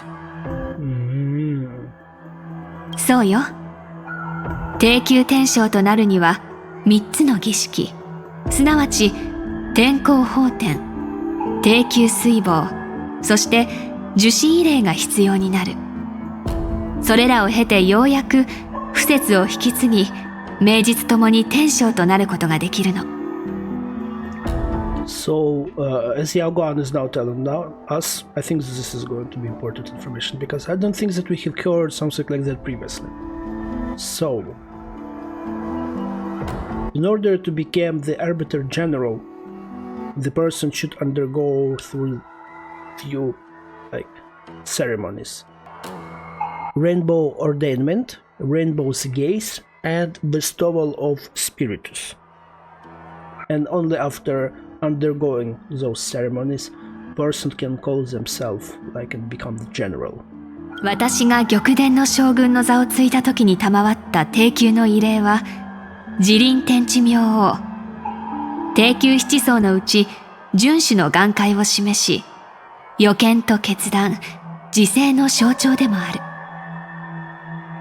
So when she becomes a general, she gets the rainbow spiritus called Kalakatra Sky Plume, which represents the vision of the hunt among the 7 aspects of the rainbow. そのおかげで私は運気を読み解く漢字財眼を手に入れたのよ。And because of that, she gets her powers to basically to read people's future. 二層楽園の地に降り立ったその日から、私の目に映るここの人々は皆例外なく頭上に真っ赤な京札を浮かべていた。ただ一人の例外もなく全員がね。きっともう数日と経たずに壊滅的な災厄がこの地を襲う。Apparently, since she has arrived in Planarcadia, all she can see is that every person who is in Planarcadia, they have a really bad fortune coming out of them. And, this is applied to every person who's in Planarcadia. それでは遠くに立ち上るあの赤い光は？ This is very cool picture. 人々の京札が集まって放たれている光よ。ではやはり将軍こそこの仮面をかぶるべきでしょう。先を見通す能力が強まれば、占いがもたらした主張を恐れる必要もなくなるのではありませんか。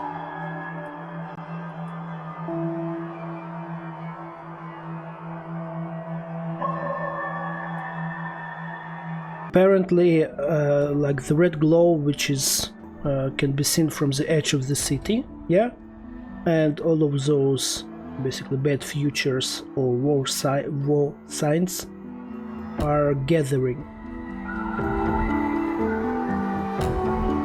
there,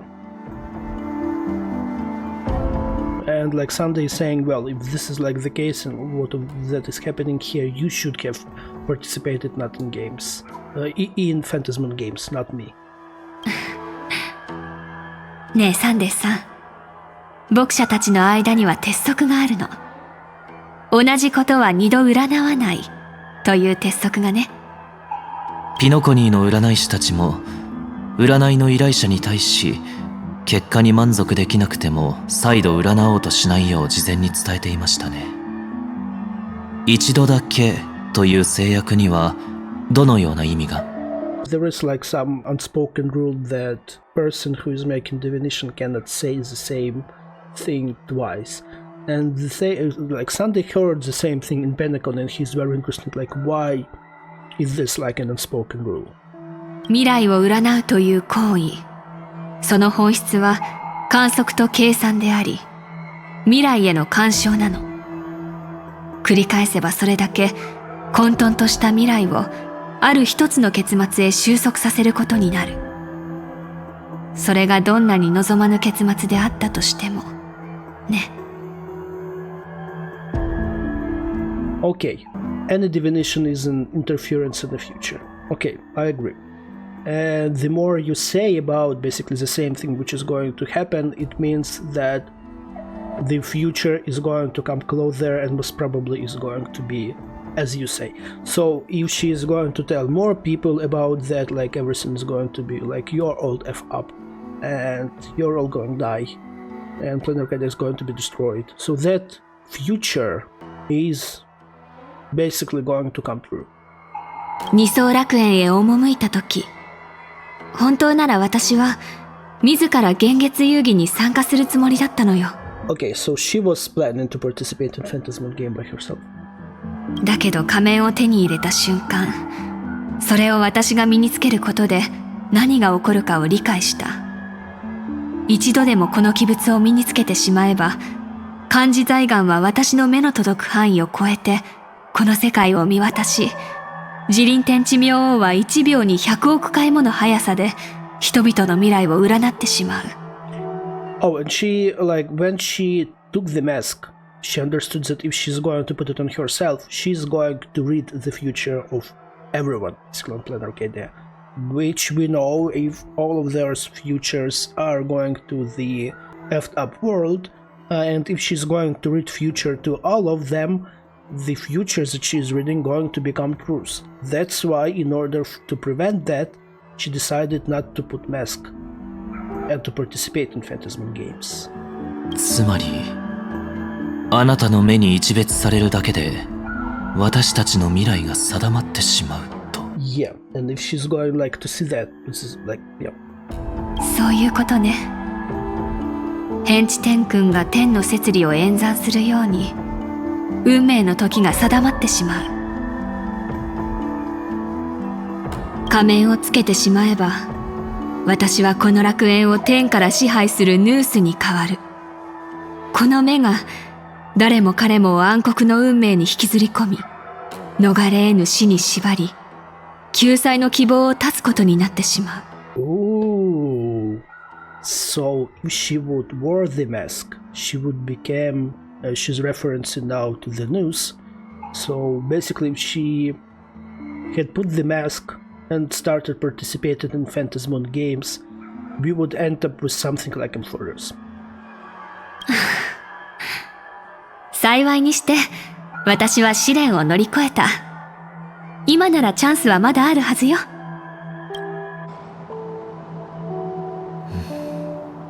ますます興味が湧いてきました。 Yeah, I'm more interested Sunday as well. 失礼を承知でお聞かせください。二層楽園の人々の運命はもともと将軍とは何の関係もないはず。列車やカンパニーとも偶然行き合っただけでしょう。先週の死者たるあなたの目に低級天将が命を散らす兆しが見えているというなら、今すぐ船に乗ってこの地を去るのが普通ではありませんか。あなたはなぜこの地にとどまり、この世界を危機から救おうとしているのですか。 So Sunday is asking, like, knowing all of that, Why have you stayed here? Why have not you left to the Xianzhou? それはもちろん私が慈悲深き博愛主義者でただの一つも命を無駄にしたくないと考えているからよ。なんてそんな建前じゃかつてピノコニーの支配者だった君をごまかすことは難しそうね。じゃあこういうのはどうかしら。請求列車はこれまでも壊滅に抗い数々の成果を上げてきた。そしてもちろんこの先の未来においても重責を担っている。そんな請求列車の面々が災難に巻き込まれるのを黙って見過ごすわけにはいかなかった。Okay, as we all know that Astral Express is trying to fight against destruction and she just could not sit and look at what was happening there, just, you know, as a viewer. That's why one of the reasons why she decided to stay is basically to help the Astral Express with handling everything that is happening here.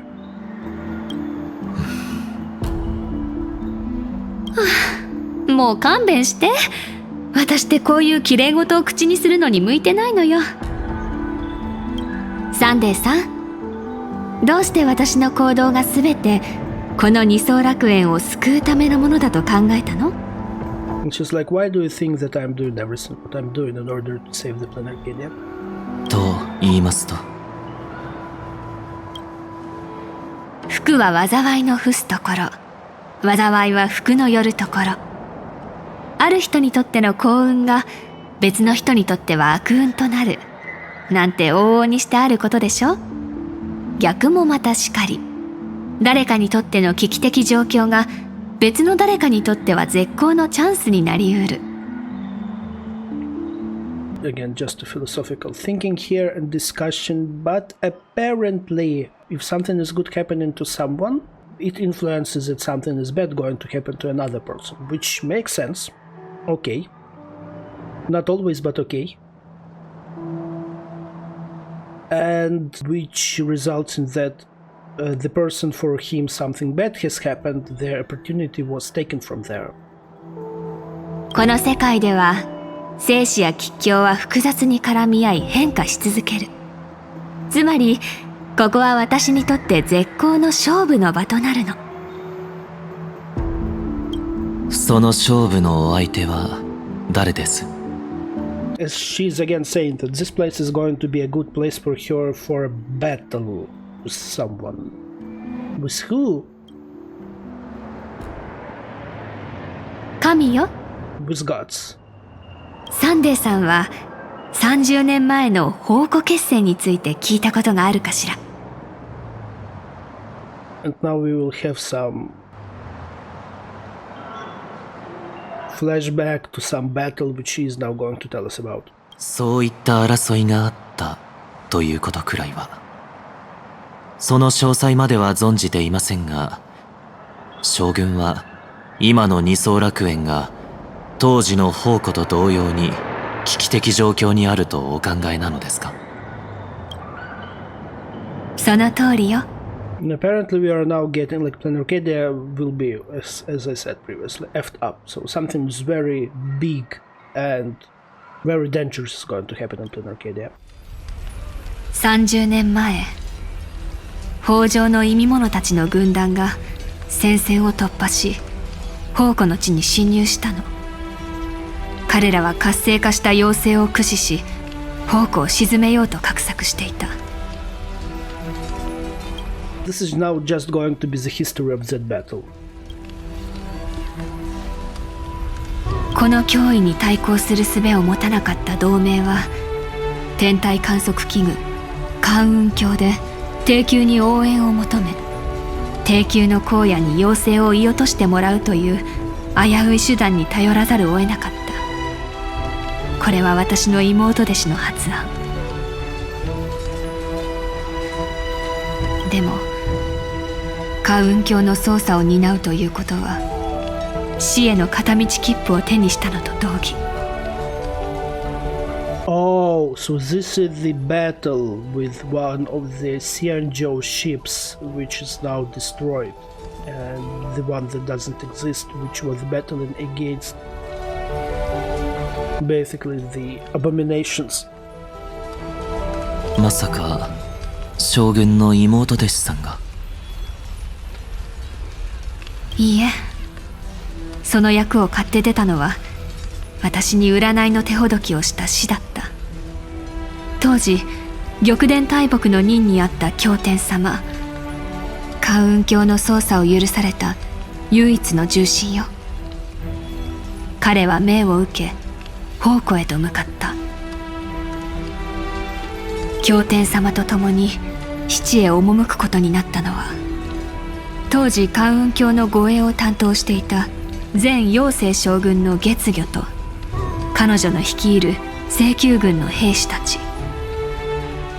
計画の実行可能性を考慮し、不足があればそれを補う役目を与えられた私は、実法公営北海を起動し、計画を何度も図り占った。そこで私が見たのは、あまたの可能性を秘めた星の光が北海の中で少しずつ消えていく様。その光たちはかすかに瞬きながら、最後にはある神の影、思考にふけるその姿の巨大な影の中へ飲まれ、天縁の暗黒へ消えていった。その光景を見て分かったの。私は死と何千何万もの兵たちの命を逃れられない死の運命に突き落としてしまった。光の矢が届くと同時に彼らは敵と妖精もろとも跡形もなく消滅することになるのだと。 Her master, who taught her divination, volunteered basically to go there and to lead the fight against abominations. And with him was his, Yao Guang's, let's say it, like kind of a sister who was also the person who was studying divination, and he was like younger than Yao Guang.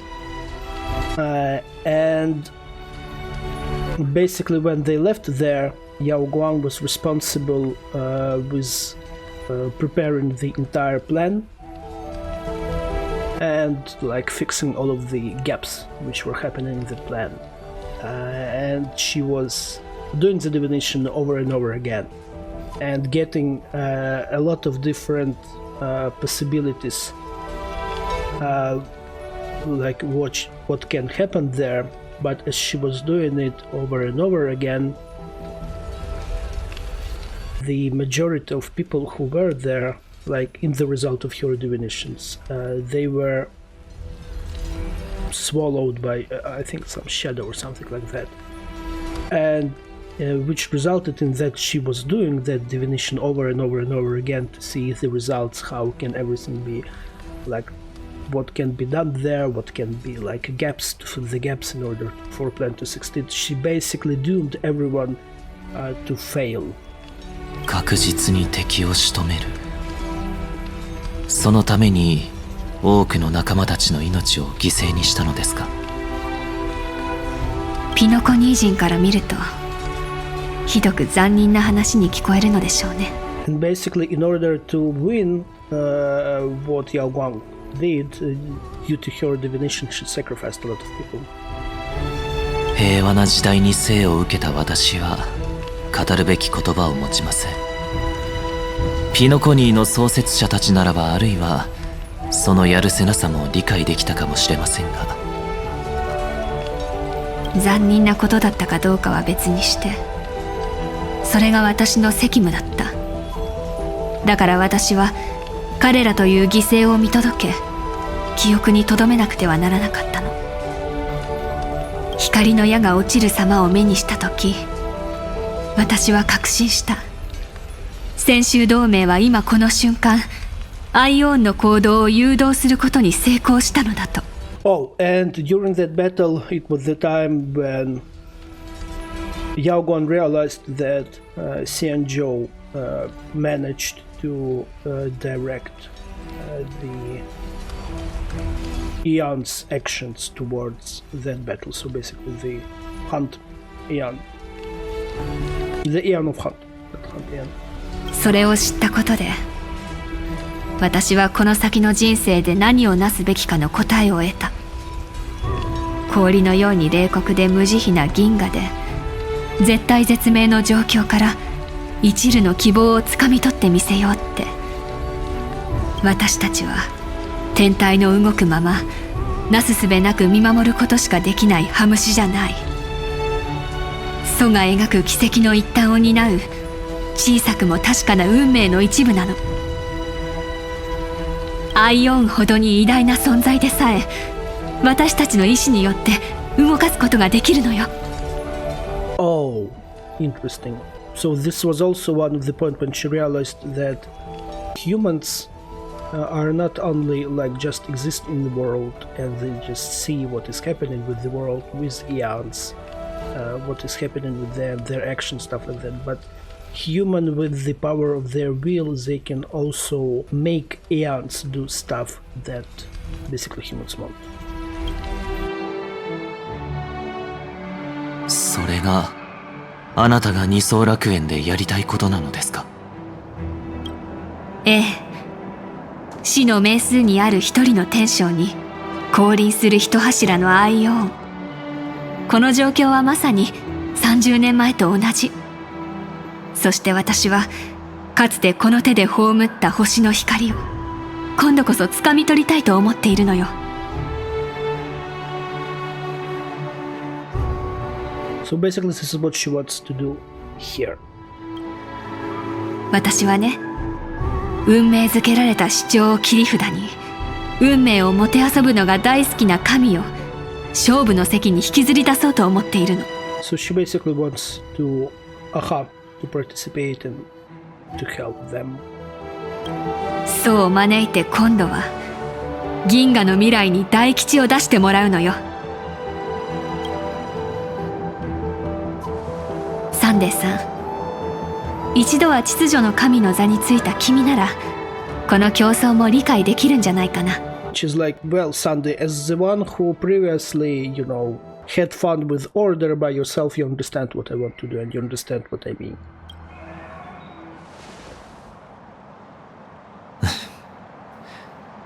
私たちの共通点は何も競争だけにとどまらないでしょう。ただ私が蘇らせたのはすでに深淵で死の眠りについていた神です。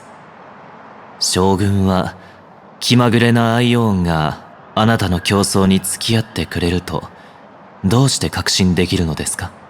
Very interested, but the main difference between what Sunday did and what Yaoguan is trying to do is that Sunday was using the power of the Aeon who does not exist, who is basically dead. Because, you know, when Harmony became an Aeon, when Saipe has become an Aeon, she fused with Anna of Order. So basically Anna doesn't exist anymore and Order doesn't exist anymore as a separate path. But Elation still exists.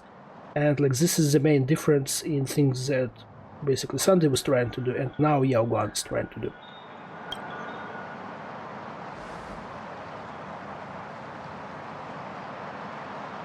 優越の神話にはこんな話があるの。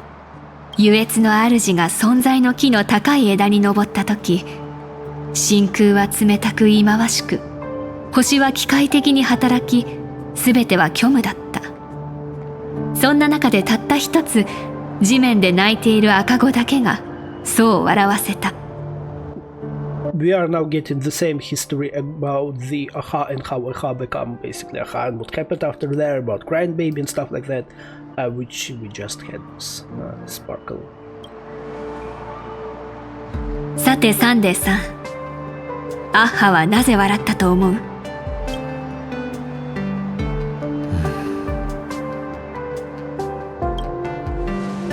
あまりに広大な宇宙というステージにようやく最初の観客が現れたからでしょうか。素敵な答えね。君には見た目によらず随分ユーモアがあったみたい。占いでは50の道のうち天が49を定め、人は残り1つを行くというでしょ。私たち人間は真っ暗な宇宙に生み出された最も大きな変数なの。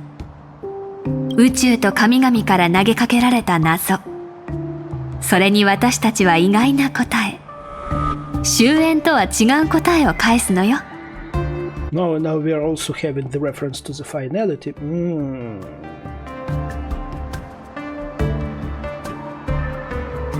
So when she asked, basically, when Yao Guang asked Sunday why he thinks that Ka loved, looking at that crying baby, Sunday assumed that maybe because, like, well, people are there, like, they're looking, like, it's time to do something. Maybe, I'm not sure. Like Yao Guang saying that people are one of the variables that the universe can produce, and that we exist in order to surprise aeons and gods, and to find, as far as I understand, something, the answer which is beyond the finality. Not fully following what is happening now in this part. ああ、もう時間ね。もしや将軍はまた黙って去るおつもりで？いいえ、今回は私たち2人で同じ場所を見て、この目で運命から一筋の可能性を切り開くのよ。同じ場所というのは、姫子さんたちが向かった学校ですか？ええ、あの場所には今日、天をつくような赤い光が燃え立っている。まさしく脅威といった風情ね。楽園最初の異変はきっとあの場所で起こる。Okay, so Sunday and Yao Guang are going to the Graphia Academy. もっと早く知ることができていれば、出発前に将軍から知恵の金体を授けていただけたでしょうに。後悔しても仕方ない。どうせあれがあったところで冗談みたいな言葉でからかわれるだけよ。今回は勘弁して。Oh, yeah, sorry for missing that, but yeah, we are now, I think, should be in the Graphia Academy. 皆さんこんにちは。マンガンテレビがお届けするいちはや楽園、司会のグアくんです。 No, we are not. We are getting another broadcast from Duck Guy and Bunny Girl. こんにちは、同じく司会のゆきちゃんです。最初の僭越者である火花さんが現月遊戯への参加を宣言して3時間が経過しました。火花さんが火花たちに告知したライブイベント、火花大会が間もなく始まるみたいですね。There's information that it has been 3 hours since Sparksy announced that she's going to do SparksyCon, and like we are moving on to the SparksyCon itself. 二層楽園の昼夜は昔からめちゃくちゃになってるはずですよね。グラフィエ学院のあたりは現在ちょうど日当たりばっちりな状況みたいですが、太陽がさんさんと降り注ぐ真っ昼間に火花さんはどんな花火を見せてくれるのでしょうか。神のみぞ知るというやつですか。まさか学校を爆破したりなんてしないでしょうね。ほら、グラフィエ学院って言ったら15年前も。Oh, so something has happened 15 years ago in Graphia Academy. 先輩、その冗談はさすがに笑えないってば。画面の前の皆さん、大変失礼しました。ではここでその他の僭越者についてもお伝えします。 Yeah, but the bunny girl shut him up because apparently something that has happened 15 years ago in Graphia Academy, it cannot be broadcasted, so something very bad apparently happened there. 超常現象管理局からの情報によりますと、現月の否定の定期点検の際、診断で新たに2つの仮面の形が確認されたとのことです。ということは、さらに2人の聖地者がすでに現れてるんですね。いずれの聖越者も現時点では表立った遊戯への参加表明はしていないようですが、診断の様子から何者かが優越の仮面をかぶったことは確実です。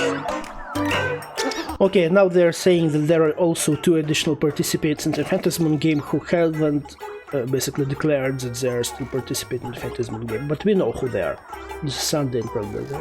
診断にある2つの仮面ですが、超常現象管理局によると、うち1つはラクーンのような形、もう1つは何らかの鳥を模した形をしていたとのこと。ラクーンですか。つい先日この二層楽園に到来した請求列車を連想しちゃいますね。And yeah, one mask represents and looks like raccoon, and the other one looks like some kind of bird. And when they're speaking about raccoon, they're just directly jumping into the Astral Express. 請求列車の七死人が今回の幻月遊戯に参加することになるのでしょうか。火花さんの火花大会にも彼らはゲストとして招待されていましたね。Bunny Girl is wondering whether like the Astral Express has been invited, like whether they are participated in Phantasmoon Games because they get like some kind of a special invitation to the Sparksicon. その通り。さあ果たしてこのイベントは聖越者同士の連携による奇跡のショーとなるのか、はたまた名の知れた2名の聖越者による歴史的大乱闘となるのか。現地ではすでに大勢の配信者たちがライブ放送を開始している模様です。ではでは現場から中継です。 And now we're switching to the Graphy Academy because apparently there are a lot of broadcasting there. あ、見て、請求列車の七死人が来たよ。一人千役、千の顔を持つただ一人、火花大会配信へようこそ。 Welcome to the Sparksicon live broadcast. お集まりの皆様、今しばらくお待ちください。火花大会は間もなく始まりますよ。 Yeah, so we are moving to the Sparksicon basically. こんなおざましい配信はもうおしまい。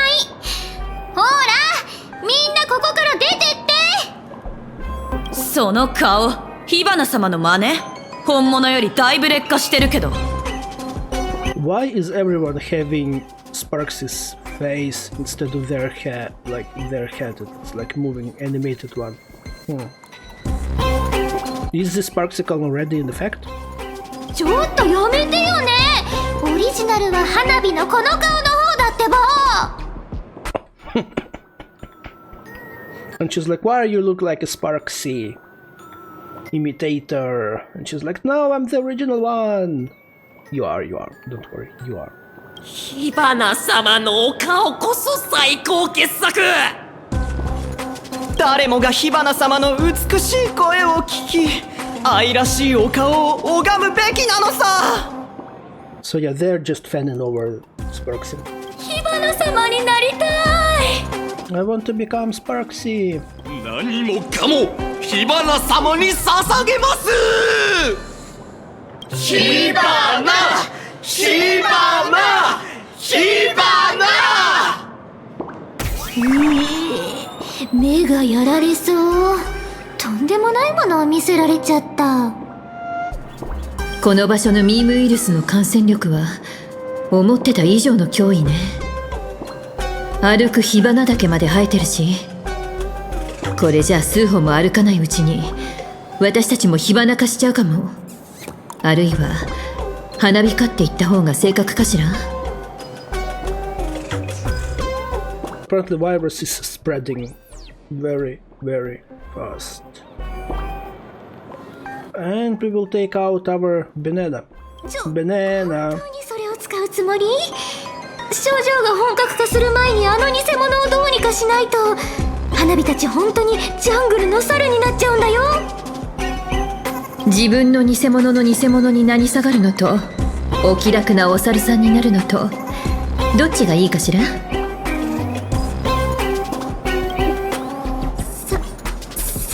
りは偽物の方がいいかななんて。Himeko is asking her what is better to be, a monkey or just basically a fake Sparksy? And Sparkle is like, you know, backtracking. She's like, oh, maybe becoming the copy of Sparks is not a bad thing. So, like, compared with becoming a monkey. 無駄口はそれくらいにして、はい、バナナっと。ちょっとバナナで叩くなら先にそう言ってよね。So Himeko just what? Beat her with banana or what? いざバナ Oh, so they started using banana in what? パブで話し合って決めたこと覚えてる？火花が隠した現像風景画をじゃない探し出して、その波を利用してこのグラフィエ学院全体をバナイじゃなくて洗い流しちゃおうって言うんでしょ。So they're basically, you know, discussing their plan over, and as they are already infected with the banana virus, they're just starting using banana or bana in parts of their, like, the dialogue that they're discussing. It's going to be a funny thing. でもあの偽物に知られたらどうするつもり？私たちが絵を見つけられるまで存分に火花を引き止めてちょうだい。やるっきゃないってことだよね。Sparkle is tasked to basically become a distraction for Sparkle. Why we are trying to get to the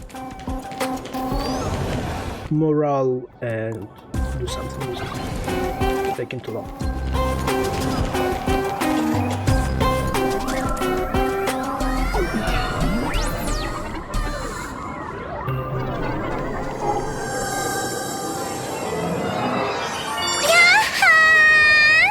Minna やっと来てくれたんだね。待ちくたびれちゃった。スマホのバッテリーが切れちゃうかと思ったよ。This is disturbing. Like looking at all of those sparksy head moving things, this is disturbing. はい、そこまで。かわいい仮面ちゃん。いつまでも偽物なんて呼んでたら傷ついちゃうよね。ごめんね。ほらほら、ママの元へ帰っておいで。今ならまだ間に合うかもよ。請求列車の面々が動き出したら手加減なんてしてくれるはずないんだから。Sparkle is saying, I'm getting confused with that. Sparkle, Sparksy, Sparkle, Sparksy, Sparksy. It was easier with March and Evernet because they have different names. These ones are like the same, but the Sparksy is basically the same as Sparkle. Which is like, I mean, hey you, Mask, come on, come home. Stop doing what you're doing.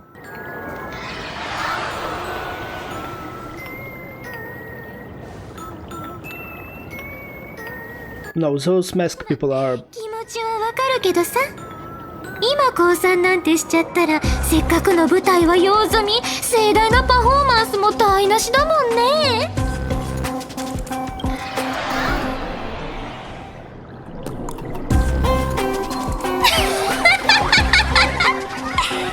君たちってばやっぱりなんにも分かってないんだね。自分を一つのキャラに固定するのは役者のタブーでしょ。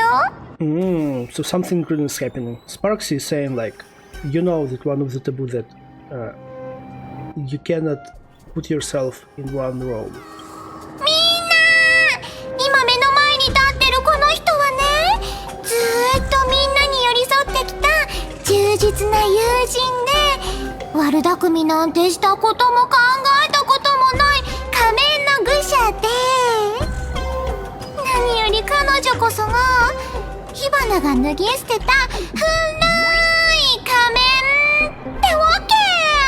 What? So Sparksy is saying that Sparkle is the old mask that you threw away. What's happening? What? What do you mean?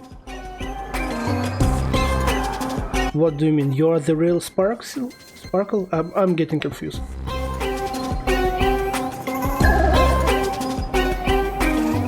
が何回も教えてあげたでしょ。こいつはただの旧型なんだって。 What do you mean? それでパブのミラーボールが花火に反応しなかったのね。Oh, so this is the reason why the disco ball hasn't answered when Sparkle was trying to... Wait, so do you mean the Sparkle which we know is not the real one? And the real one is Sparksy? What is happening? うっそ、それってすっごいことじゃ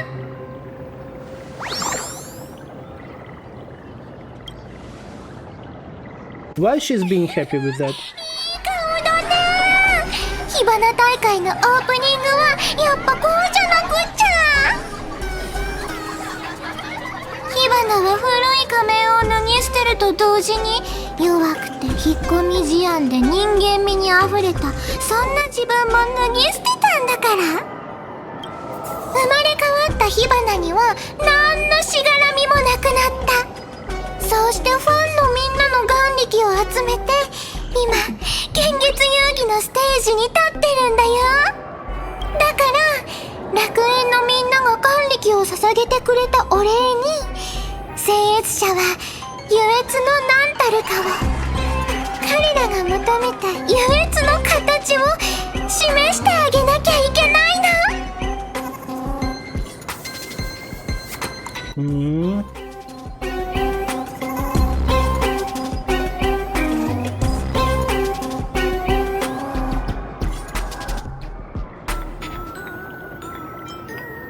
So how is this an elation for everyone? Because basically everyone is just the copy of Sparks and everyone is just had her head. Like, this is very confusing what is happening now.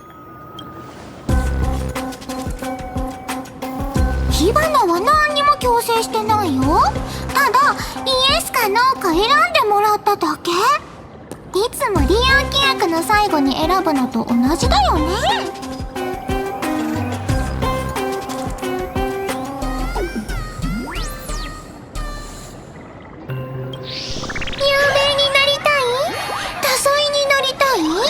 今すぐ大金を稼ぎたい？ちやほやされたい？どれか一つでもイエスなら火花ウイルスをダウンロードして最後に確認をクリックすれば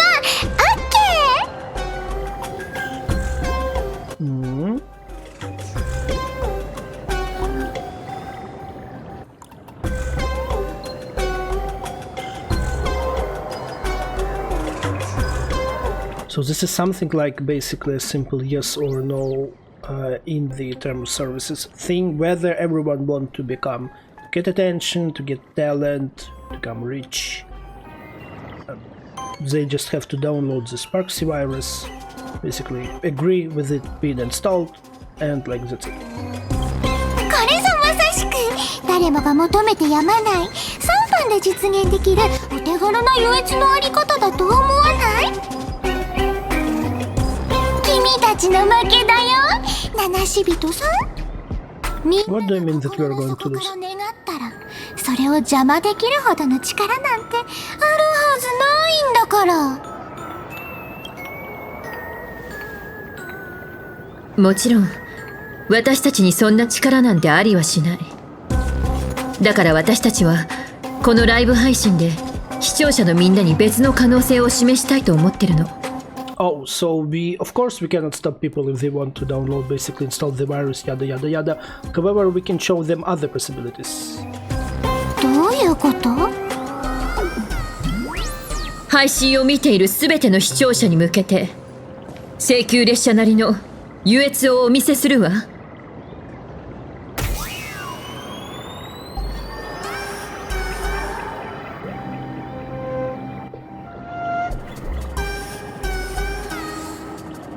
So we are going to show the elation of the Astral Express.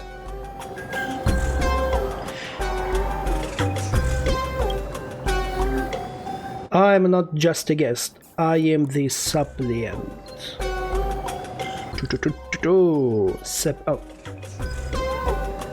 I am not a guest, I am a supplicant. Peeping! Cute mask. Everyone is shocked. まさか他の仮面を見つけたの？ Yes, we have found another mask. この火花大会が始まる前に聖宮列車の英雄はウイルスをまき散らす悪党を打ち倒す。視聴者たちはそのライブ配信を通してその瞬間を目撃する。彼らの心には開拓への憧れがこみ上げてくるはず。We want to now use Trailblaze also for people to be interested in what is happening here. 思い出した？あんたは視聴者にとって唯一の選択肢ってわけじゃないのよ、火花。火花が英雄譚を嫌いな理由知ってる？君たちはいつだって正義の名をいいことに楽しい計画を力ずくで台無しにするのが大得意なんだもん。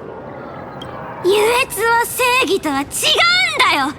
勝った気になるのはまだ早いんだから。 I agree, we haven't won yet, so yeah. ほらほら、アシゲちゃんたち、作戦を忘れたわけじゃないでしょ。こいつは花火に任せて。Go, Sparkle, do your thing! もちろん、いくらでも。花火を信じて。花火、ずっと考えてたんだよね。どっちが本物でどっちが仮面か。やっぱり、勝った方が決めるべきだと思わない？それじゃあここで白黒つけよっか。君をこの火花大会第1号の花火として打ち上げてあげる。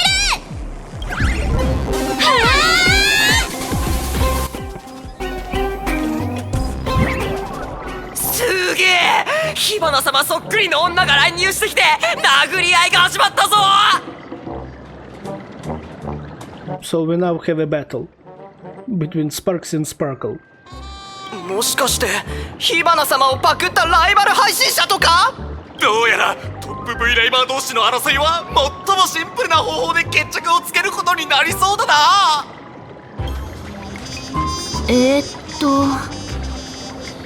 Yeah, ねえ、二人ともこっちだってば。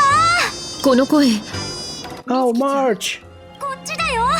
うちとヨウジちゃんは美術室にいるから。花火が火花を引きつけてくれてるうちに美月ちゃんたちと合流しましょうか。 So why something is happening here? Let's check. Just check what is happening there. So yeah, basically just a battle, and it's so like they're so in battles that we cannot even separate them. どっちが仮面でどっちが主人かはまだ決まってないはずでしょ。 So Sparksy is saying like, how can you, a mask which I threw away, battle with me, the original one? And Sparkle is like, well, we don't know who is the original one, so what do you mean? We will see who the original one after that. But yeah, anyway, now we are coming to the March and Belt. And again, becoming a raccoon in order to do that. あの足場を動かせば上へ行けるはずよ。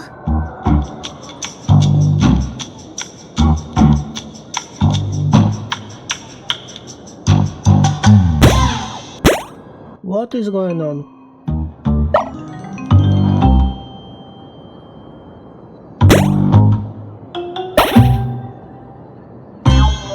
Okay, and yeah, that was really idiot.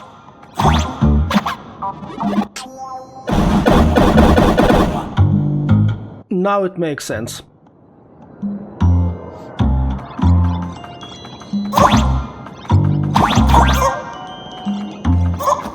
Yeah, now this makes sense.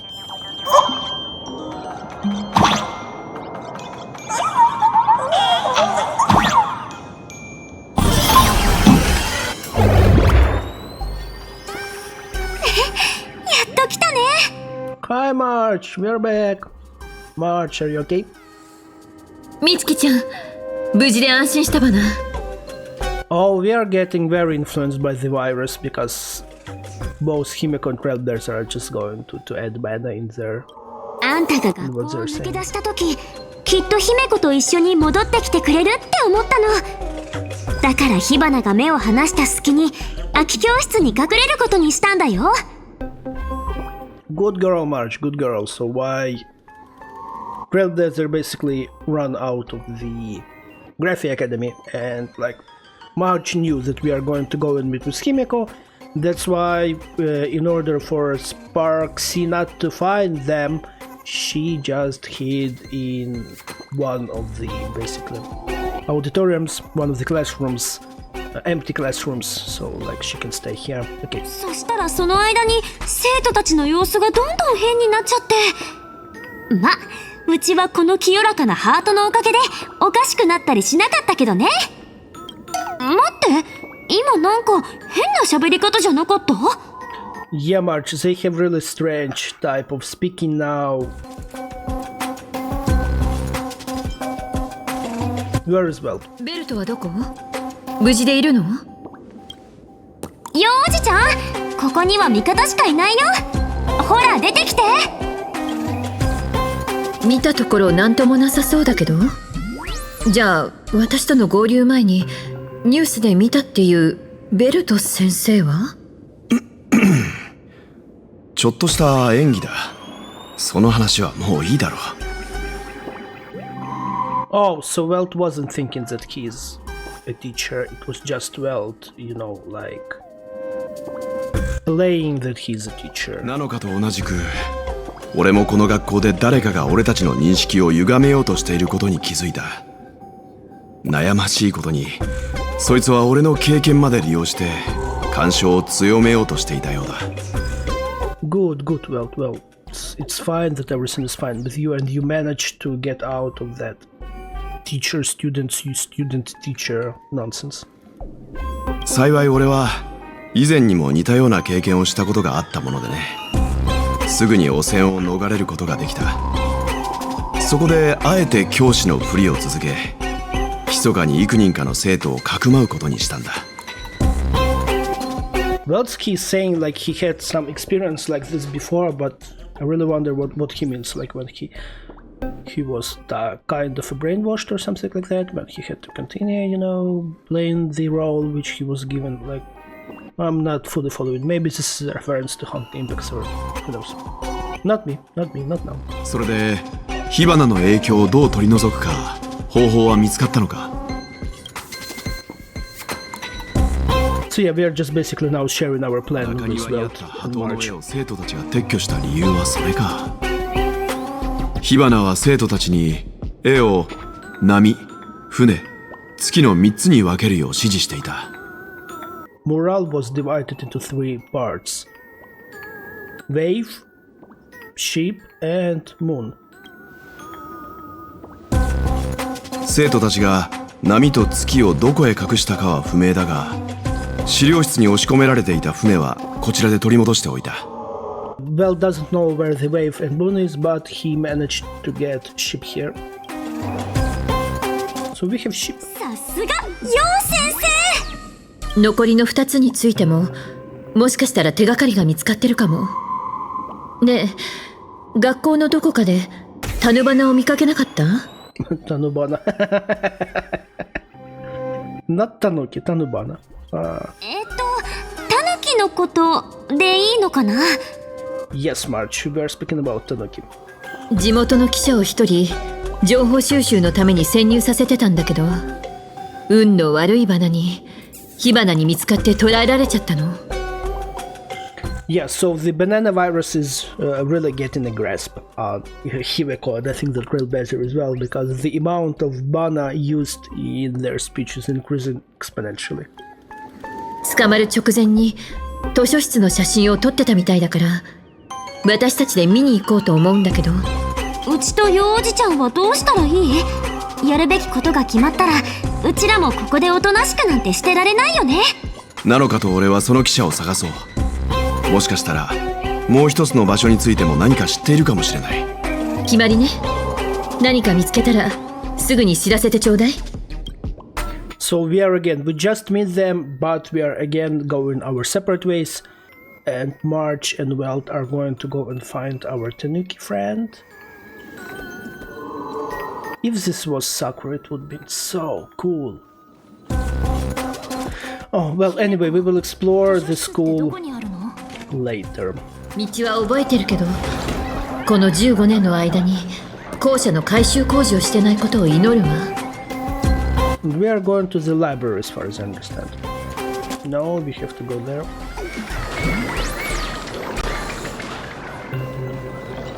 Do I have to do the...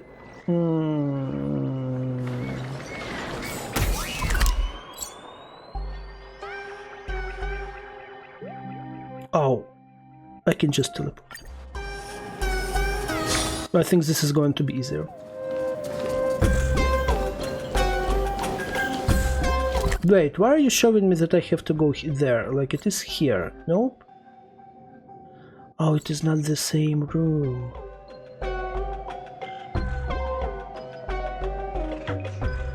Yeah, we can reach there only from here.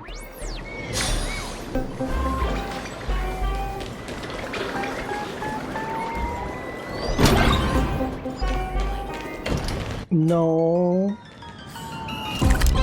not here.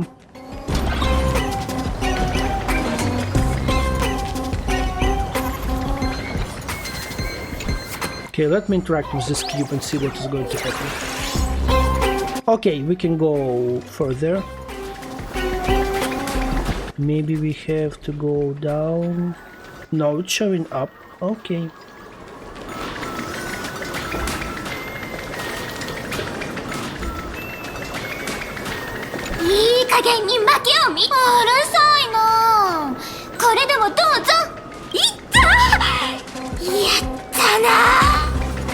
For some reason, Sparkle and Sparksicle, like their battle, just move here.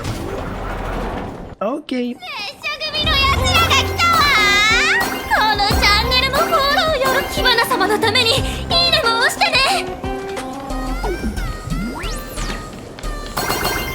Okay. We get there where we had to go. Almost.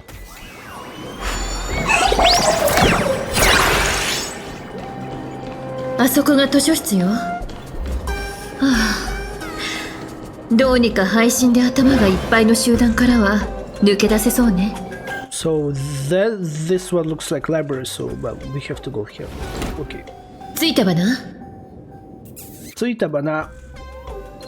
でも波も月も見当たらない。We don't see moon and waves for now. For now, you just get here.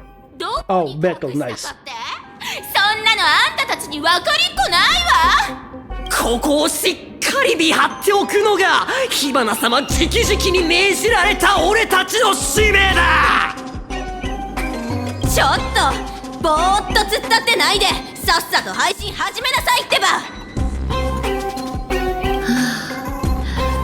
最近の生徒ときたら勉強よりもネットに夢中なんだから。どうやらグラフィエ学院の先輩としてルールにのっとった補習が必要みたいね。さあ後輩さんたち、覚悟はできてるわね。 Yeah, so basically battle. This was just useless yapping before the battle. 竜の方向。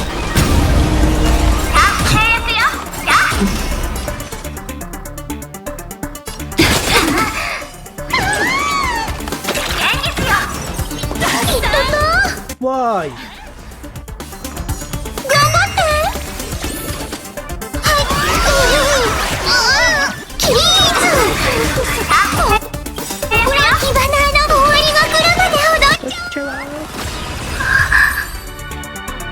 That was fast.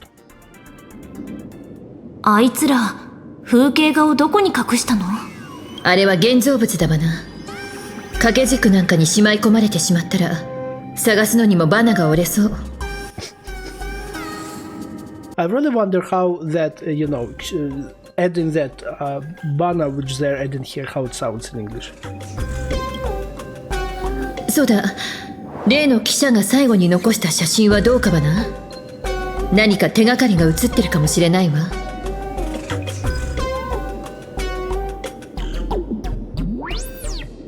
もしかしばな、本棚のあたりとか。Well, yeah, apparently there, so we'll go and find it there. Somewhere here.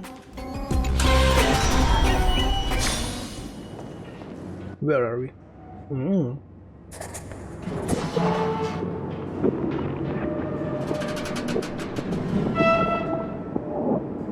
ここはどこ？ Who knows where we 他 are? の教室と似てるけど、どこか何かが違ってるような。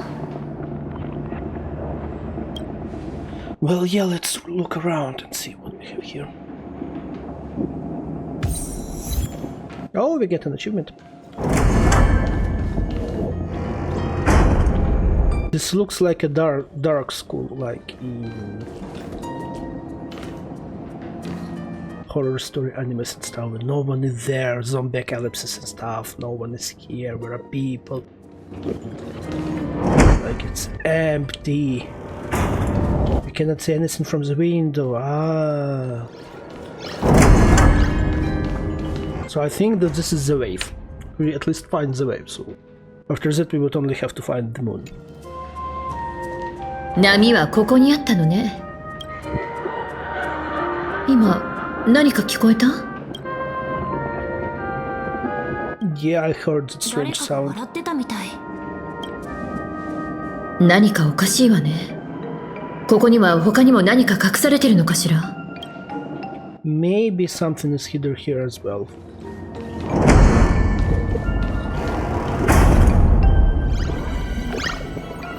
So something is written on the board, looks like a lot of different numbers.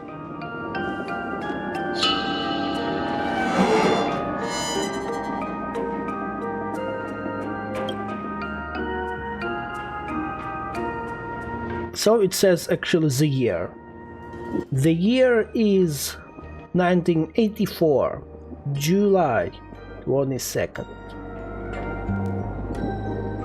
1984年7月22日。メイリン。まさかここが。 Wait, is this from the Himeko's past? Himeko? Are you fine? 戻ってきたんですね。 Why are we in Himeko's flashback? Why are people here? They haven't been here before. 誰なの？そんなはず。 Himeko, who is this? Himeko's like, it cannot be. It cannot be! So yeah, apparently we are in a Himeko's past. 先輩！本当に先輩なんですね。 Well, she's calling her senpai, so we are definitely in Himeko's past. Or something like a Himeko's 一 past. 瞬誰だか分かりませんでしたよ。でもその颯爽とした雰囲気だけは変わってませんね。 But the person who is speaking with us, Virei, something like that, she actually acknowledged that Himeko has changed. 私、それに同級生のみんなもずっと先輩のこと待ってたんですよ。 Everyone has been waiting for Himeko. What is happening here? 長い間戻れなくてごめんなさい。一度も顔を見せなかったなんて白状もいいところよね。 And she's apologizing she hasn't been here for a very long time. This is something strange. そんな風に真面目な顔して謝るなんてなんか先輩っぽくないですね。そうね、せっかくの再会だもの。笑顔でいたかったわ。でもあんたたちはもういないのよ、どこにも。 So, this is not real. also based on how we see the image. Now this is not real. Himeko is saying like you should not exist anywhere. 姫子、彼らは。これは私の後悔が見せた残影。不幸な偶然からここに埋められた生徒たち。なんだって？ So the students, Himeko did something or something happened with Himeko, and all of the students there got basically not tracked, but like they're here. They shouldn't be anywhere. They're trapped here. The correct word, trapped. どうしよう先輩。来ちゃう。あいつが、あの男が。何を言ってるの？みんな隠れて！あいつに見つからないように！ What the hell is happening? 失言魔が戻ってきた！メリー！ What was that? What? What was that? Why there were pink bloody hands all over the window? What is happening? Who is that guy? Who is coming? Why should they hide? What is happening here?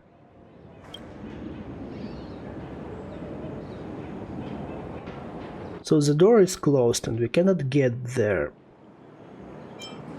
We have few different options, but all of them will just result in the same thing. So let's just put all of our strengths to the door. Try to open, it's not going to open. It's not opening. Let's just try and look through the opening, what is happening inside. And we cannot do that also. So basically all of these three options are just useful options here because nothing is going to happen. Let's just try to listen what is happening inside of the classroom, but again, I'm sure that nothing is going to happen. The only thing that we can hear is that rain is dropping on the glass window. And nothing else. Oh no, apparently someone is walking there. Like I think that we can hear someone's steps. 波は手に入れたわ。ベルトたちに合流しましょう。So yeah, Himeko's like, well, we get the wave, so let's just go and meet with well. But the students. 彼らを救うのは無理よ。We cannot save them. 彼らを襲ったのは火花なんかよりもっと残忍な存在よ。Oh, so we cannot save them because they're ghosts and they have been attacked with something even more Soroshi, even more like dangerous. I think we will come back to this later in the main quest. I think in the future chapters we'll come back to this because this is a very important part for Himeko and for her, you know, character development. 彼らが襲われるのは今じゃない。15年前のある夕方のこと。So yes, this was a flashback of 15 years ago when something has happened with them and Himeko wasn't there. でも私たちは過去に戻ったわけじゃない。Yeah, but we haven't returned to the 誰が何のた past. めにこんな場所を作ったのか。もしかすると15年前の幻月遊戯で起きたあの血生臭い事件を当事者の目の前で再演するためかしらね。She doesn't know who has created this room, but apparently it was, and this is a thing that happened 15 years ago when Himeko was still a planarcadia. And maybe it was created in the Phantasmoon Games, which took place 15 years ago, in order for people to remind or to show something, the very bad thing that happened there. So something very tragic happened there. Phantasmoon Games 15 years ago, which happened 15 years ago, and like where have you been when the thing happened? ええ。けどそのことと私たちが今対峙している敵とは無関係よ。What is happening there in that classroom, which has happened 15 years ago, has nothing to do with us for now. Of course, it makes sense, I agree, but so I think that we will come back to that and we will get more clarity on what was happening there and basically on what has happened 15 years ago. いくらでも聞きたいことはあるでしょうけど、今はとにかく火花の件を解決することが最優先。説明なら後でしてあげるから。Well, Himeko promised us to tell us after we will finish with Sparksy and all of that thing. 行方不明の種花を見つけたって。それに絵の最後の一部分の隠し場所もね。Welt and March has found both Tanuki and the place where the last part of the mural is hidden. So we are coming back.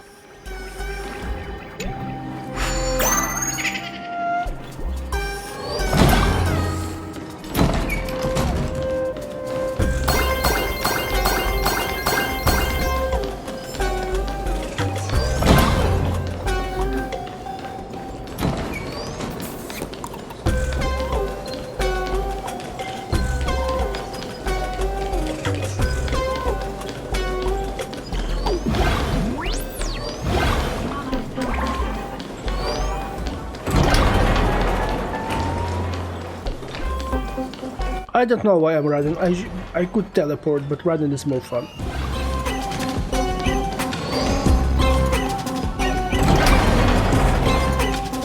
No, it's not here. Or is it?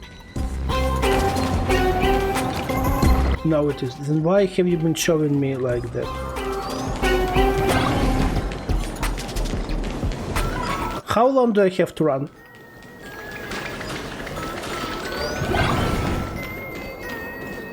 Okay. 怪我はないか、たぬきさん。うちらが来なかったらそのまま袋叩きにされるところだったんだよ。ピポー、危うくここでおだぶつになるとこだった。Oh, Kashan! No, you have to say Kashan, not Pipo. Kashan, Kashan. Oh, this is the other Tanuki. This is the purple one. あ、社長、この件で労災って降りるんですピポー。ピポー。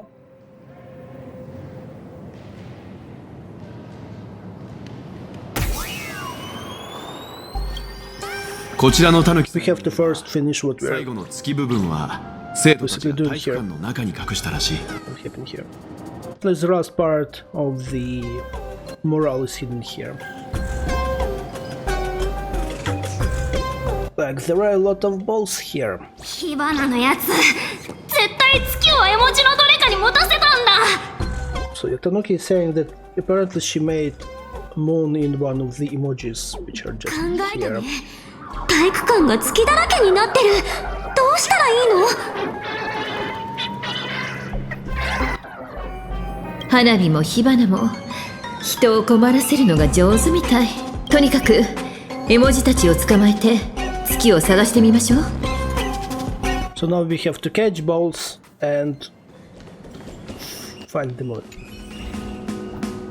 このボール、他と質感が違うようだ。Ah, so cute. ああ、泣かないでくれ。拷問されると思ったのか？ Please don't cry. So yeah, the crying one is not the one that we are looking for. 月を隠してる。Happy one. 口をこじ開けて覗いてみたけど月はなさそう。この子じゃないみたいだね。Yeah, this one is also not the one. Cute little Kyubi thingy just running around. So cute. Let's go check this one.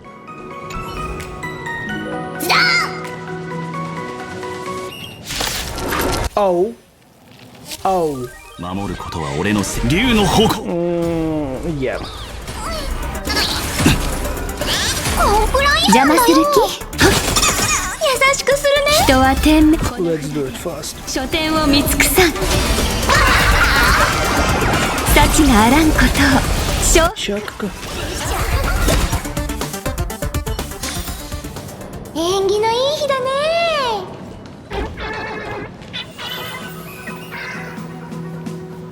Apparently that one is the one that we are looking for. And we are just going to ask him, have you seen where the moon is hidden?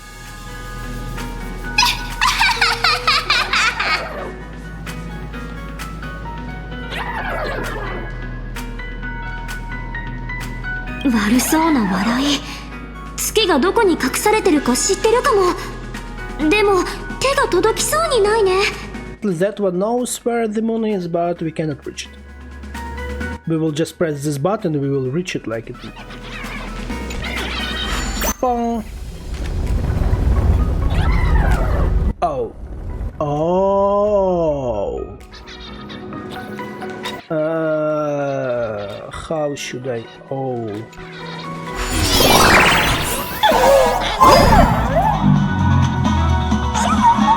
Tanuki, my guy.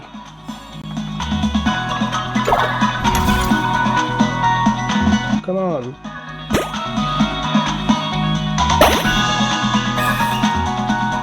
体育館、懐かしいわね。昔生徒たちが走って汗を流す姿を見て羨ましく思っていた時期があったわ。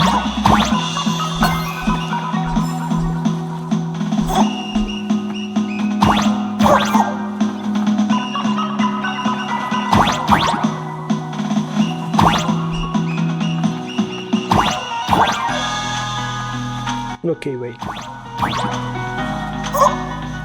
Wow.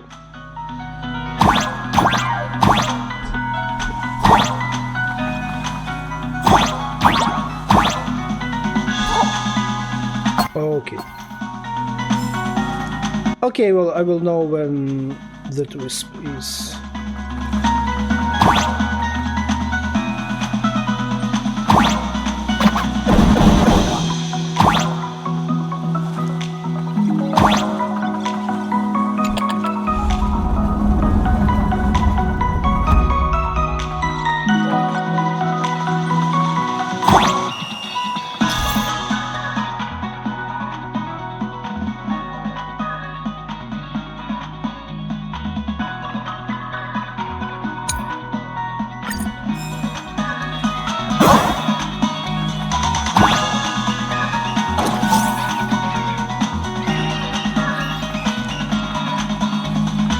Okay, we found one. Oh, you can be hit by one of those cute guys?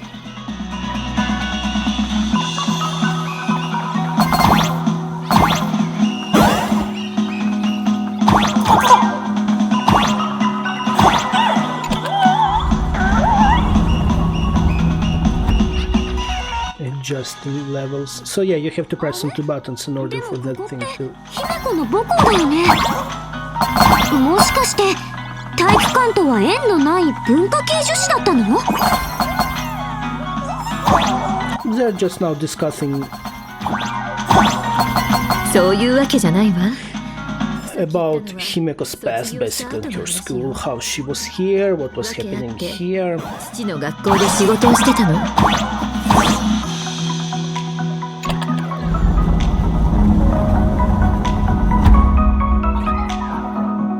As far as I understood, that Himeko's father who was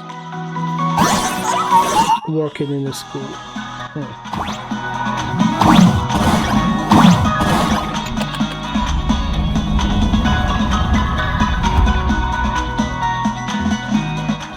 What will happen if I will just... Oh yeah, I'm dead. Okay, nice to know.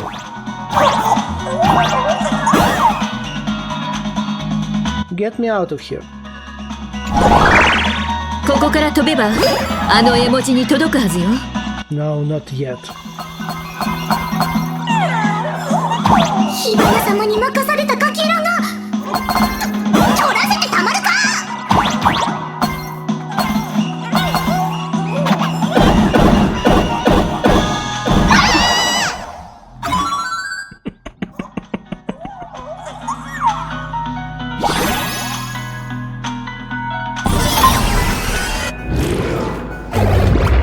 さて、これで3つ目の月も確保できた。Okay, so we get moon. ようやく火花と決着をつける時が来たよ。Yeah, I think this is time for our big battle with Sparksy. 幻月遊戯への踏み台にするつもりの妖婆など、それなら逆の事態になることも覚悟してるはずよね。自分自身が戦利品にされるかもしれないって覚悟を。私たちは中庭に向かって現像風景画をつなぎ合わせるわ。花火が火花を倒す助けになればいいけど。ベルト、美月ちゃん、2人は生徒たちの保護をお願い。鳩川の波がミーム汚染を抑制してくれるはずだけど、もしかすると錯乱した生徒たちが戦場に乱入してこないとも限らないから。私はもう幻月遊戯のために罪のない誰かが傷つけられるのを見たくないの。Trailblazer and Himeko are going to go together in order to set basically everything, while Weld and March are going to help students to get them into the safe space, because Himeko doesn't want anything bad to happen again in relations to Phantasmoon Games. So she's very... like, the thing that happened 15 years ago had a really big impact on Himeko, and maybe this is one of the reasons why Himeko left planarcadia. I'm just now throwing it out there. 安心して姫子、うちと幼児ちゃんに任せてよ。うちらを笑い物にしようとしたこと、うちの分までよーく叱っといてよ。Go March and Weld!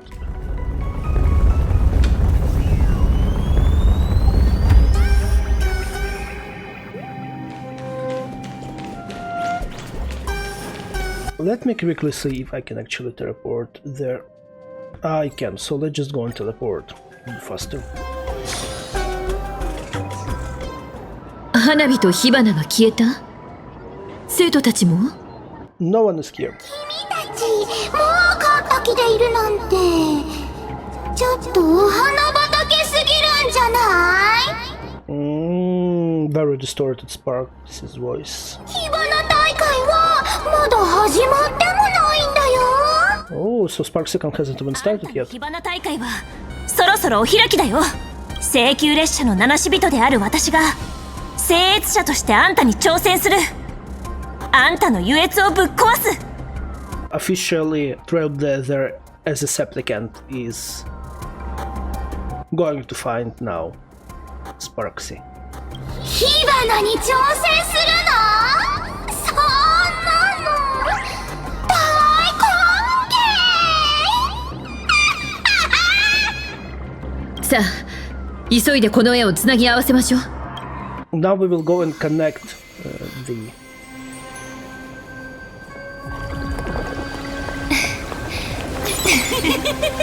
the mirror here. お邪魔な旧型ちゃん、お眠の時間だよ。Sparkle! 世界に花火は一人だけ。あるいは全員。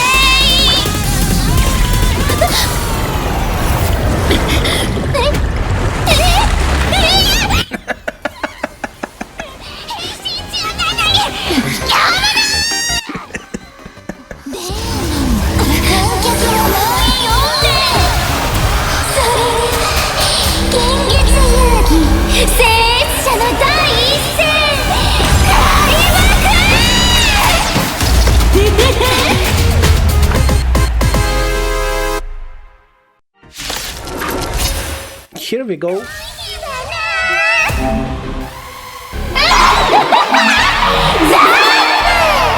君たちがせっかく用意した波も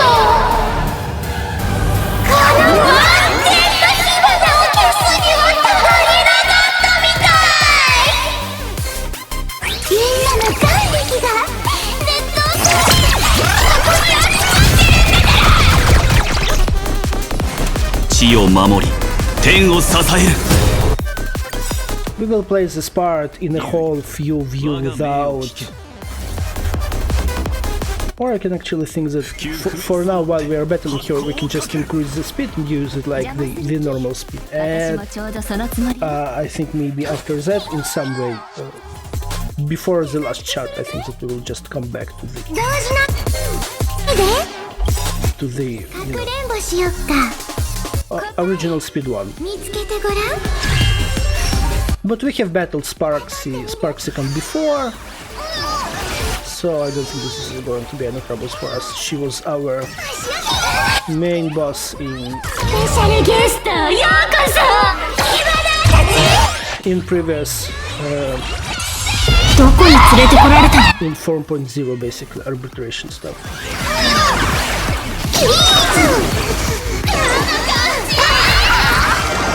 あら残念、大凶よ。だけど Hello.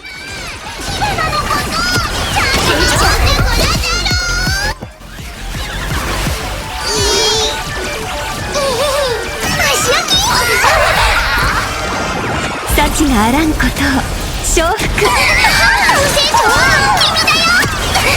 Why is she not getting? What is wrong with my damage? 火花の終わりが来るまで踊っちゃおう。叩かないで。札が君の不幸を積んだ。人は天、この札で書店を見尽くさん。あら残念、大凶よ。 What is wrong with this damage?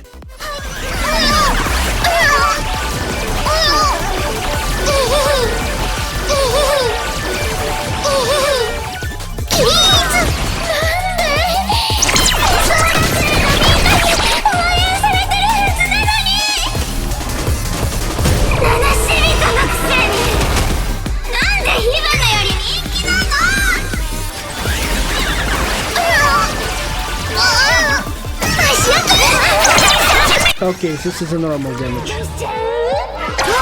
With this damage, I'm okay. 竜よ、不朽不滅をもって発光をかける。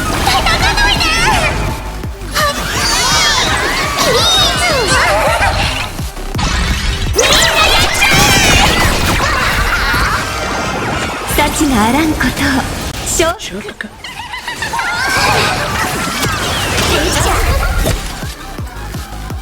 And again, our damage is decreased. Like, I don't remember this type of mechanic while we have been directly in the number arbitration. This is very strange thing. 守ることは俺の責務だ。竜の方向。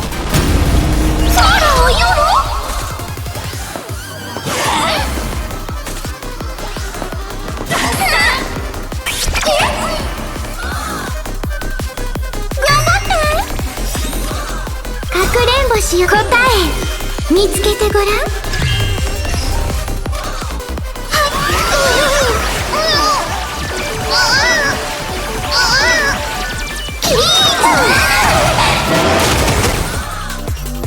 Not yet. But this is taking too much time. あら残念、大凶よ。豪華ゲストあった。 Very actually interesting as I see now that even though Yao Guang is not with Sparksy, yeah, battling now, if you launch a Ha instance, it is actually going to attack the one that was in the TV and not the main one which is standing here. Very interesting detail. 全員があんたになりたいわけじゃないんだよ。みんなに見せてあげる、私の優越を。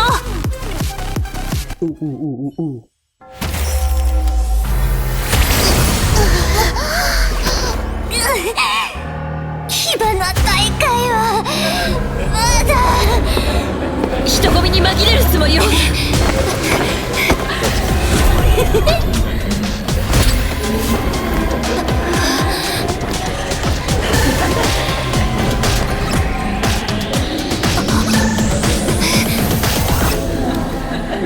落ち着いて。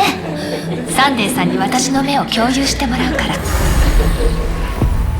この漢字財眼、私の目なら一か強か一目瞭然。元凶見たり。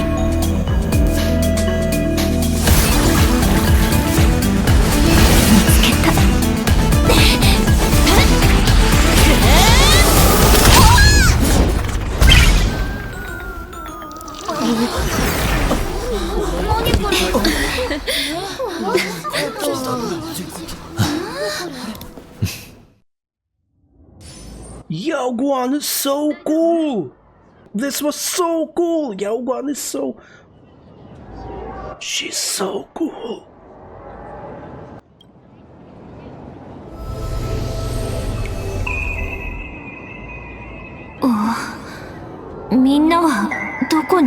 And apparently Sunday can divide his birds in few different things. Yao Guan! じゃあこれは幻なの？調律の力で一時的につながっているだけよ。So we are connected with Yao Guang, Trailblazer are connected due to the harmony power. めまいがするかしら。副作用みたいなものだから気にしないで。私が初めて開眼した時は1ヶ月近く慣れなかったけど、大丈夫、私が補助するからすぐに落ち着くはずよ。ありがとう。それで将軍の頭の上にあるのは？私の上に札が見えているの？ Yes, we can see the slip here, but why?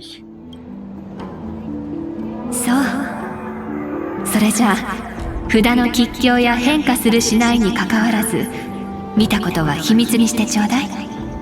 私にも他の誰にもそのことは話さないでもらえる？ Okay, so as we can see, the one that is above Yao Guang's head, this is like a bad omen thing, kind of. And she asked us not to tell anyone about this and not even to discuss it with her. Okay. But in that case, you have to pay me for me to stay silent. あら、わざわざ助けに来てあげたのよ。そのくらいはおまけしてくれてもいいんじゃない？いいご縁ができたと思って。ね。And she's like, I just came to save you and you're just asking me to pay you money for you in order for you not to tell, like, my secrets? Come on. Have Sunday sing with the sleep above your head. 残念ながら、観測者として君は彼よりも優秀なのかもしれない。He also can see because he is basically connecting us for now, so... Okay. Yao Guang, what are you afraid of? 先ほどの一瞬、君には私の運命が見えていた。命数を覆したいと願う者にとって最良の方法はね、命数を除きすぎないこと。特に力のある観測者には見せない方がいい。She is like kind of afraid of is basically for people to see what the sleep she has shows.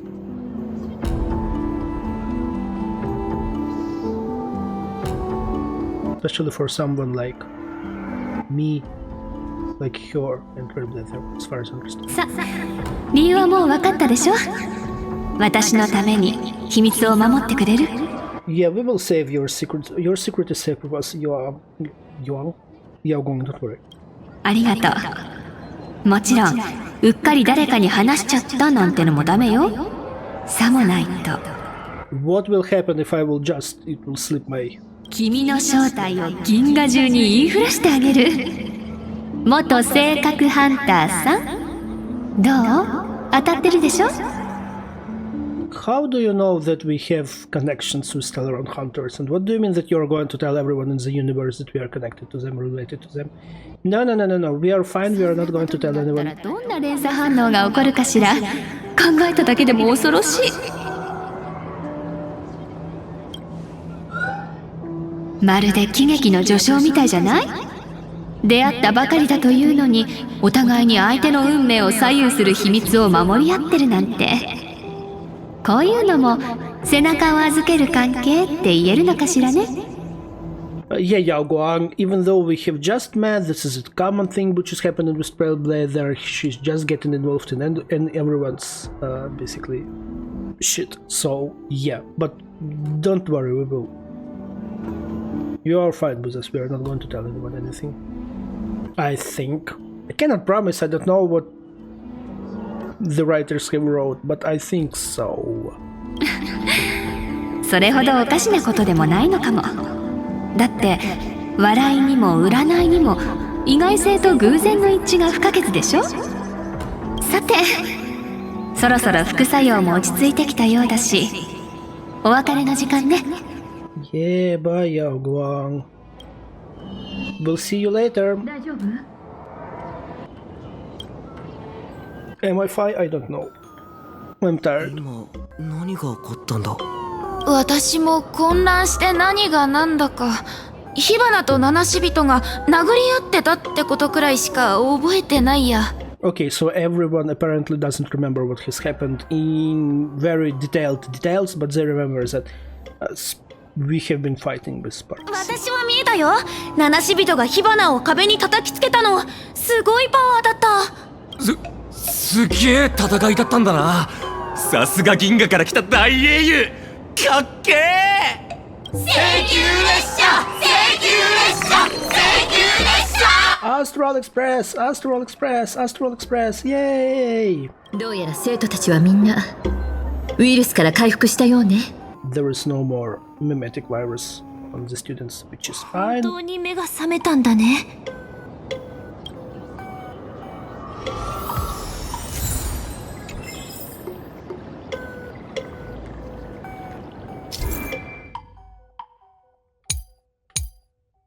Okay, just explanation on how to battle with them.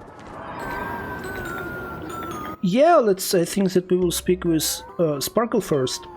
火花に吸い込まれちゃった時は正直まあダメかと思ったよ。とにかく足毛ちゃんが勝ってくれてよかった。これで開拓が1ポイントゲットだよね。She was boring when they get combined, but Trailblazer saved them, and that means that Trailblazer got 1 point to the Trailblaze. So is Sparkle really a mask? さあ、その答えは誰にもわからないのかも。あ、でももしそうだったら超かっこいいよね。 No one knows for sure, but isn't it cool if it is true? 今の話は花火様132節の期限に収録しないと。ひょっとすると誰もが誰かの仮面だったかもしれないでしょ。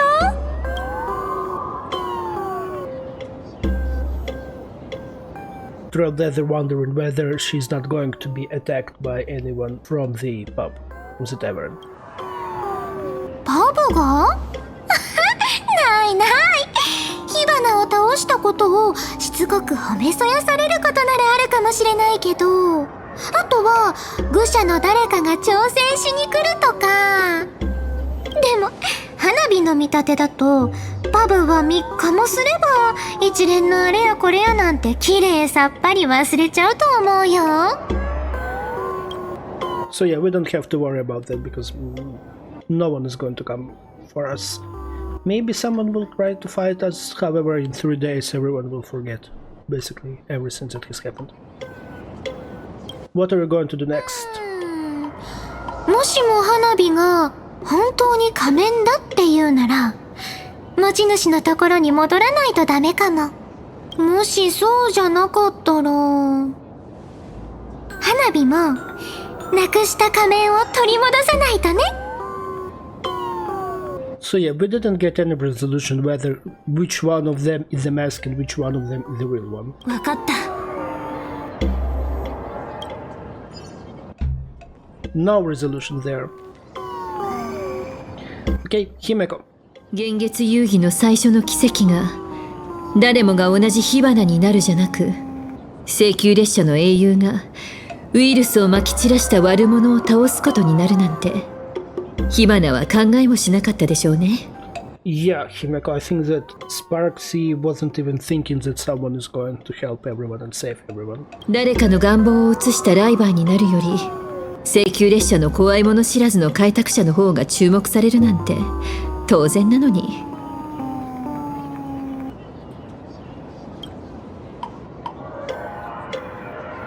So what are the actually Phantasmoon Games are? ええ、聖越者たちは時に協力し、時に争う。まるでコインが地につくまで表と裏のどちらが出るかわからないみたいにね。Supplicants can either battle each other or they can work together towards something, and it's not known till the something like she's referencing a coin Like till the coin will reach the ground, it's not known whether it's going to be heads or tails. 少なくとも今回は誰かが血を流すことにだけはならないでほしいわ。Yeah, Himeko is definitely has a really bad memories regarding the previous Phantasmoon game. Like she's saying that the only thing which she hopes that no one's blood will be spilled in these Phantasmoon games. So definitely something really bad happened in the previous ones, which had a really huge impact on her.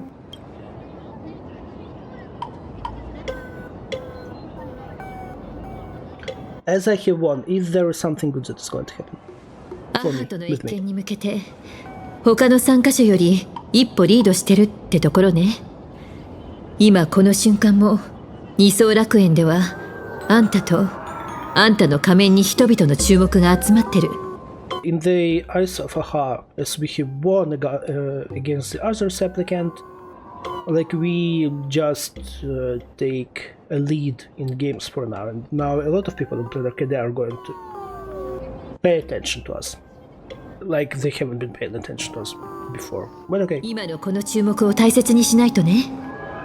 あんたはいよいよ開拓を代表して優越とは何かをこの優越の世界に示していくことになったんだから。Okay. Yeah, we have shown some type of elation in basically planarcadia, being the representative of the Trailblaze. What are we going to do with Sparksy? 慈悲を示してもいいし、この上なく残忍になることだって冗談よ。バットは下ろしてちょうだい。遊戯の敗者に対し楽園の観客は容赦なんてしない。間もなく彼女の眼力は尽きて火花ウイルスも活性を失うでしょうね。彼女を超常現象管理局に引き渡して閉じ込めてもいいし、自由にさせておいてもいいけど、誰もが注目する聖越者のあんたならどうするかはもう決めてるんじゃないかしら。So we can put her either with the underguard or set her free. Basically, nothing else. Now we have to speak with her, Todomeu Sasu. So we are going to have the final punch or the final thing with her. 流行視しに来たってわけ？いいよ。火花から言うことなんか何にもないんだから。She has nothing to talk about. それで火花をどうするの？乗っ取り事件の犯人として超常現象管理局に突き出すとか？君にそんな白状な真似はできないか。 Well, I don't know yet what we are going to do with you. 火花のチャンネルを乗っ取る？24時間君の活躍を称える配信でもしてあげようか。Oh, so you're trying to bribe us just to basically broadcast on your channel for 24 hours what was happening here, like looking us look cool. I'm going to take your mask. はいはい、どうぞ。グラフィエのとこのものはその末裔にってね。でもいい気にならない方がいいよ。笑いの神様と謁見するまではまだまだ長い道のりがあるんだからさ。 Yeah, I understand that there is still a long road before us. 協力してあげてもいいよ。敵が増えるより仲間が増えた方が現月遊戯に有利なんじゃない？ Oh, so now you want to cooperate with us? Sparksy. I don't know about that. 君もなんとか言ったらどうなの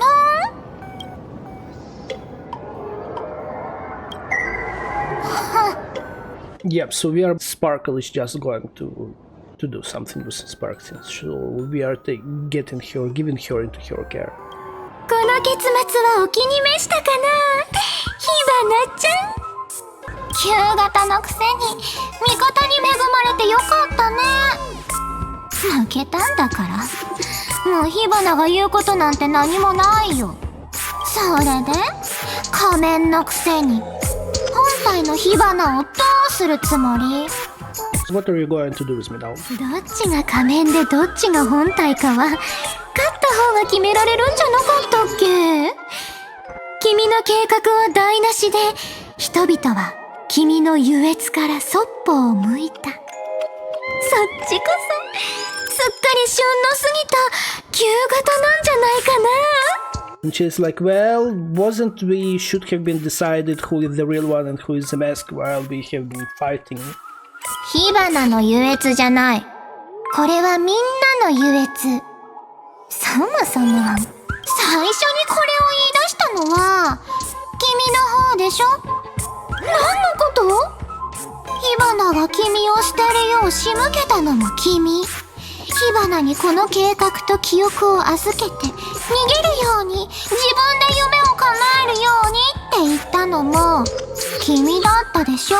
So, Sparkle is the real one, because apparently she get the instructions to Sparksy in order to pretend that she is a mask, that she's procured the mask, and to basically remove her memories regarding all of that, stuff like that. If I'm understanding everything correctly, I'm not sure, but I think that it is. それは確かに花火様のやりそうなことだよね。それでこの結末はお気に召したの？花火。ほら、確かこんなジョークがあったよね。仮面の愚者から仮面を取れば残るのはただの愚か者。仮面の愚者から愚か者を取れば残るは空っぽの仮面だけ。ねえ、花火。茶番劇はもう終わりだけど、劇というならカーテンコールは必須だよね。火花たちも一つに戻るからじゃない？ Sparks is referencing the things that Sparkle said to us previously, that if you basically take the mask from the masked fool just become a fool. And if you take the fool out of the mask just become just a mask. And apparently they are now saying about something about combinations and stuff like that they are going to combine again.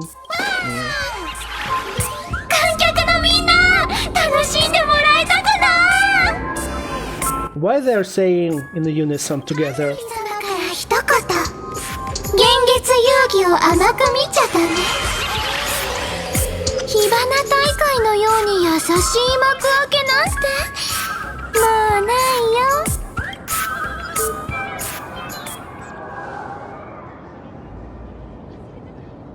So they disappeared. 火花？いや、花火？どっちが本体なんだろう。Which is the real one? もしかすると、一人の仮面の愚者から神の御前に捧げられたささやかないたずらだったのかも。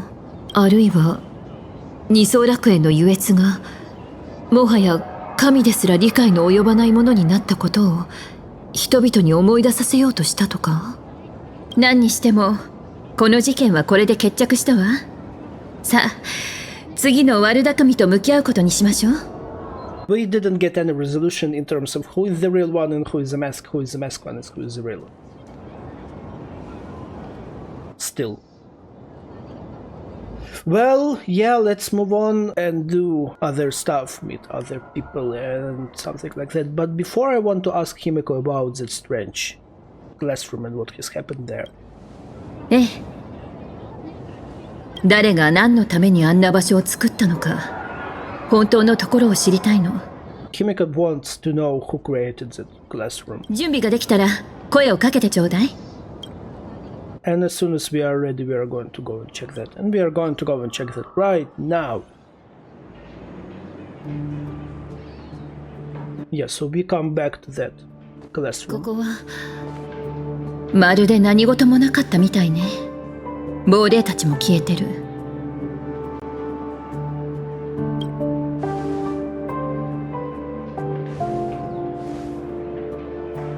15年前、ちょうど前回の幻月遊戯の時よ。私は聖越者の一人としてゲームに参加してたの。What? Himeko was participating in the previous Phantasmoon Games as a supplicant. Oh, I was not expecting that at all. Oh.「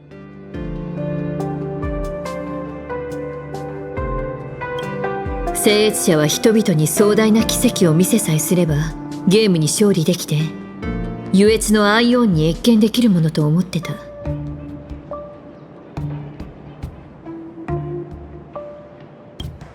あの頃の私は笑っちゃうくらいに世間知らずで天真爛漫だったわ。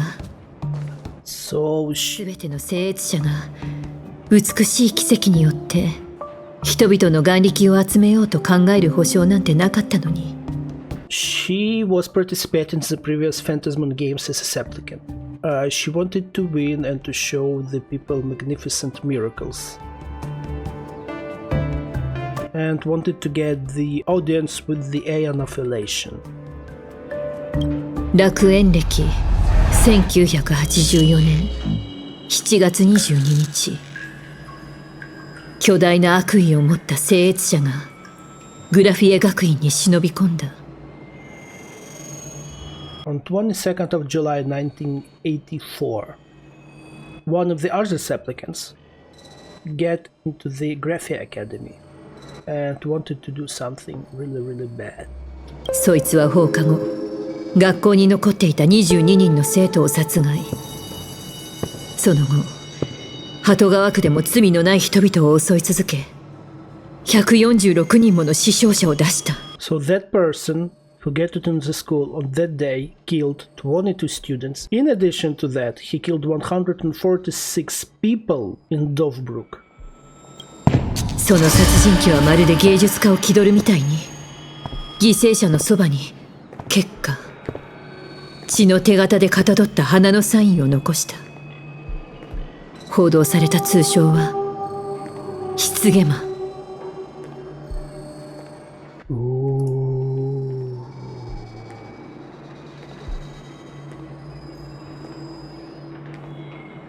And after killing all of those people, he was leaving something like a blood hand mark. And then the people called him the Herald of Death.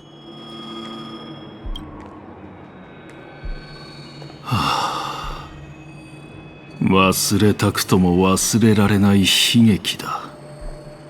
そして15年前の幻月遊戯は血塗られた遊戯と呼ばれることになった。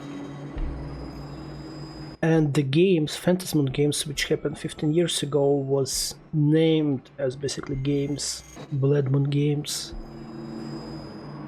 Something really terrible. But who are you? 多くの人が大切な人間を亡くした。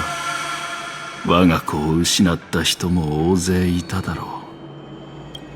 被害者の一人に俺の娘もいた。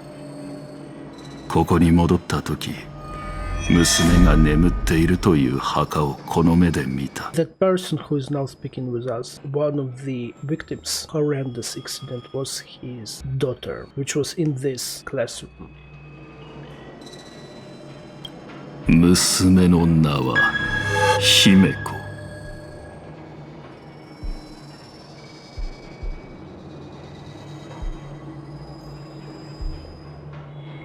I got chills. What do you mean the victim's name was Himeko? What is happening? Like I'm literally shaking. I get chills and I'm shaking. What is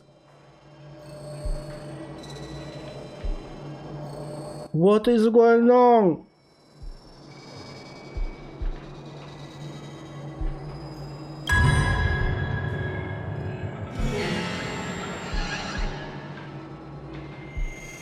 I have the same face. What the hell? Who are you? 自己紹介が遅れて悪かった。俺は龍介。このグラフィエ学院の校長をしている。So that name is Rusuke and he is the headmaster of Graphia Academy. それで、娘の名を名乗るそちらの女性。And that name who is saying that her name is Himeko. 君は一体誰なんだ? Who are you? What the hell is going on here?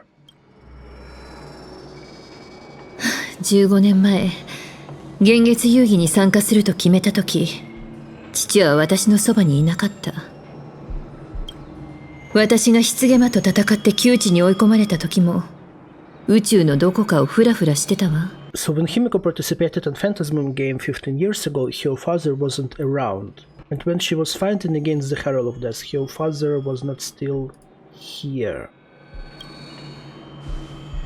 私の成長において、父というものの存在感は、物心ついた時から宇宙にある空気みたいに薄いものだった。というのが正直なところかしら。それで、父を名乗るあんたは一体誰？ Who? What?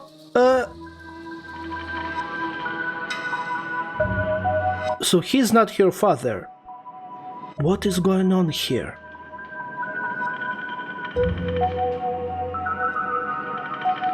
Who is he? He's... Like, Himeko is saying that it's not her father because her father was never, basically, actually, in her life. But that guy just came here and told that Himeko, his daughter, died 15 years ago in this classroom during the Phantasmoon Games. So who the hell is this man? What is happening with Himeko? What the hell is happening here? Why? Why? Why are we getting caught? Why do we have this broadcast now? We have more important things to know. お送りしております。それでは引き続き遊戯の模様をお届けしてまいりましょう。Like, I have no words.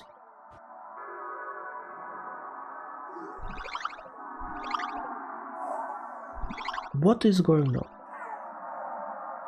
We have Ducky Boy and Bunny Girl going to tell us something. 聖越者火花主催の火花大会は開始からわずか1時間足らずでその幕を閉じました。Yeah, this is basically going to be the overall information about the Sparksicon and that it just ended even not within an hour after it started. 全ネット民が固唾を飲んで見守る中、請求列車の七死人とライバーの火花が白熱のバトルを繰り広げましたね。てっきりミスターレックの新作聖杯ドリームナイトで描かれてる開拓者の戦闘シーンは全て CG だと思っていましたが、驚くべきことにその実力は本物だったようです。今後も請求列車の活躍から目が離せま。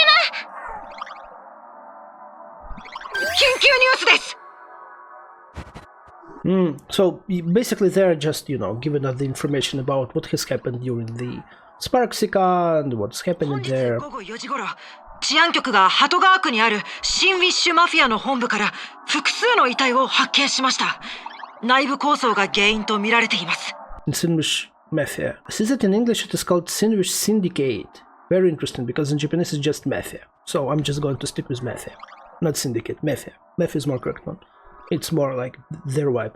But anyway, so they find multiple corpses there in the Mafia with the cute yellow guy. ただいま新たに情報が入りました。現場からカンパニー社員の遺体も見つかったとのことです。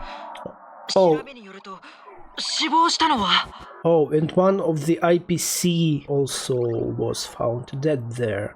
And he is... リンドン・スコート氏であると確認されました。Scott? What the hell is happening here? リンドン・スコート、34歳。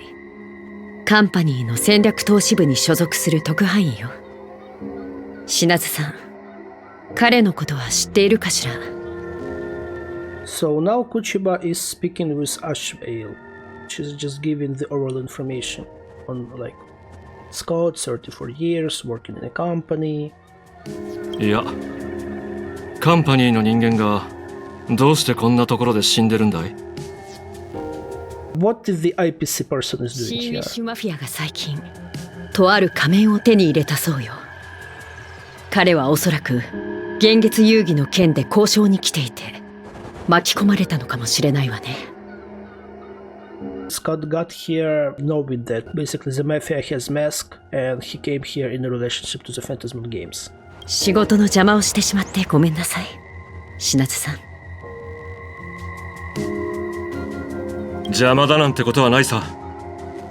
さて、学院の方は気づいたら解決してたが、こっちはボスの狂いけどナンバー2の邪推を含む新ウィッシュマフィアの構成員33名が同じ時間帯に殺害されているわ。 Wait, what? Wait.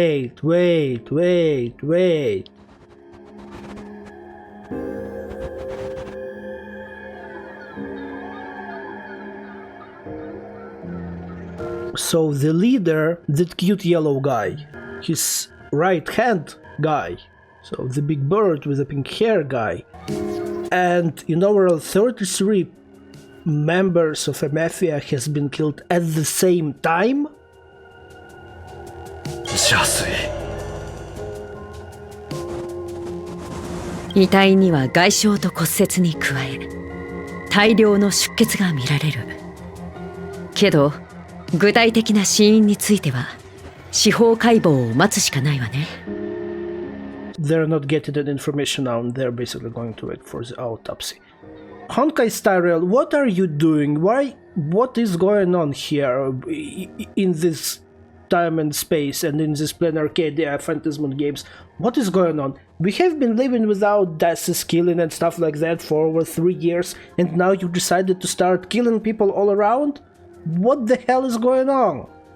現場に残された絵は僕たちがよく知るもののようだ。結果、このサインを残す殺人鬼はあいつしかいない。Ashwell, do you think that this is the Herald of Death? Apparently he's thinking this is Herald of Death because it looks like the Herald of Death. Let me actually quickly closer check what we have here, because I don't see any hand marks and stuff like that. Oh no, there are. Oh my god. What the hell is happening? 失ゲマが帰ってきた。Herald of Death has come back. そう疑うのはもっともだけれど、奴はもう5年前に処刑されているわ。But she was sentenced to death 5 years ago. He's dead. He's not here. So what is happening here? その瞬間を見た奴はいるのかい？全国民に死刑執行の様子が配信されたのか？ Good questions whether his death sentence was broadcasted to everyone in order to see that. 誰があいつの死を証明できる？オタクらがこの馬鹿げた遊戯を裏から操るために釈放した可能性だって否めないだろう？ Like, is there actually anyone who can say that the Herald of Death was actually executed? こんなルールを聞いたことあるはずよ。幻月遊戯に参加できるのは一度きり。So apparently you can participate in Phantasmoon Games only once. だから忠告しておくわ。怒りで我を忘れないように。でないと体に触るわよ。What?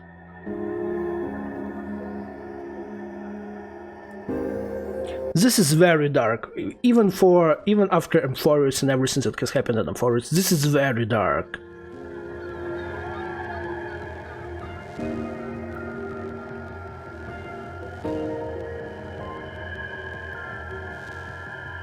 さあ、事件の詳細はファイルにまとめてあるわ。早速仕事を始めましょう。超常現象管理局が支払っている顧問料は決して安くないでしょ。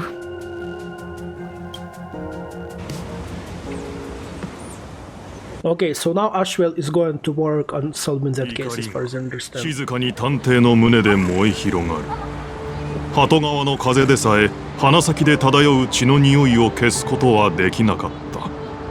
And narrator is always narrating, so basically he's just saying the oral information that was happening here. So we are just narrating stuff. 新ウィッシュマフィアが仮面を手に入れたと聞いた時、不吉な予感が走ったが、まさかそれが友人との死別を意味しているとは夢にも思っていなかった。語り部君、あいつはもう友人じゃない。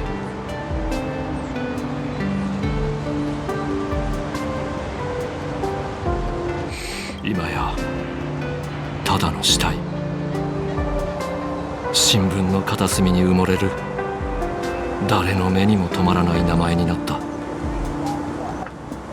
This is so effing sad. I wanted to say that they're speaking about him like he is no longer there, but he is no longer there. That's why they're speaking about him in that way. Like he's just no longer there.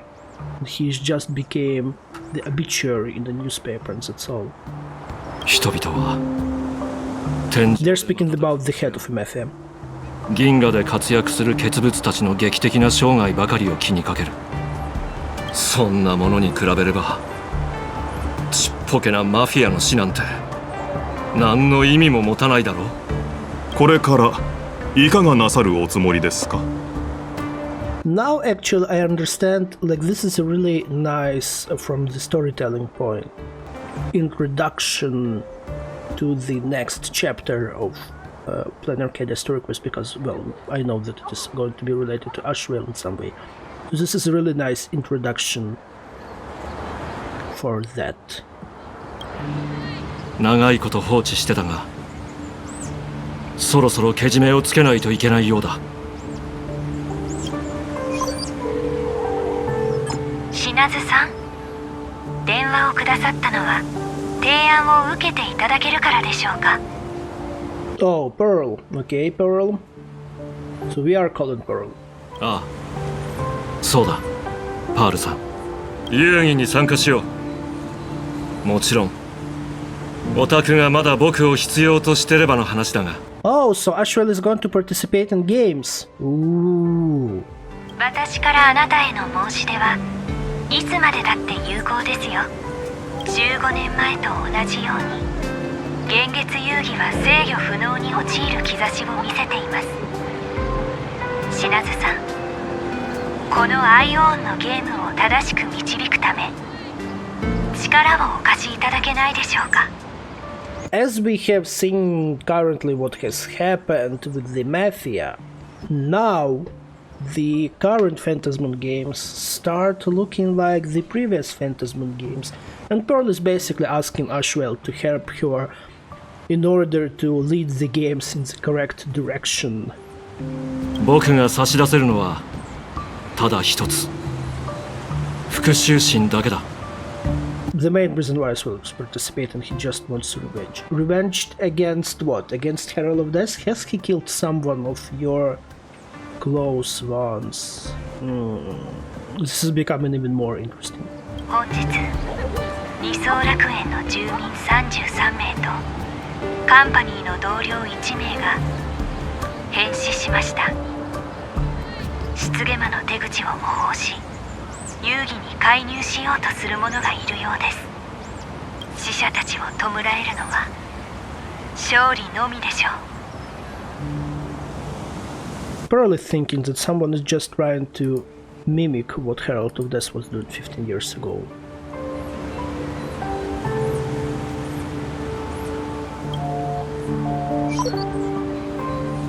いや、死者を弔えるのは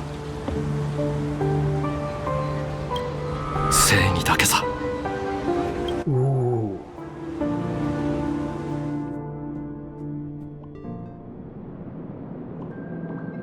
は？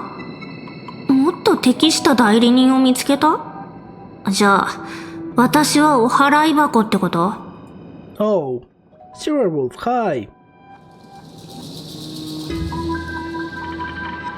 Oh, so wait. Pearl was discussing with Silver Wolf about your participation in the games. これは最も気まぐれなアイオーンが定めたゲーム。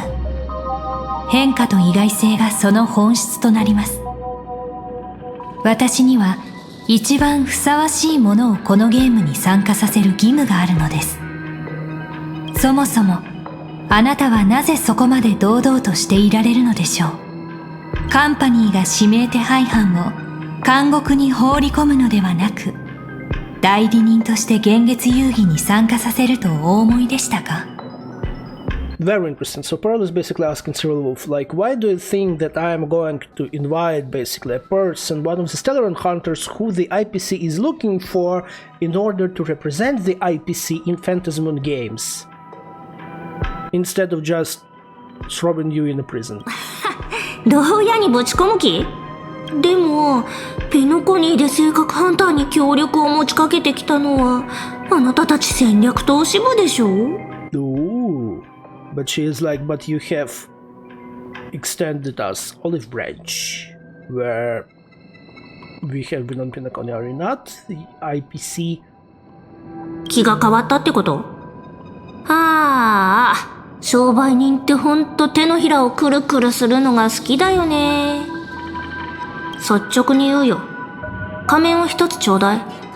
それを私たちへの最初の戦略的投資って考えてみてよ。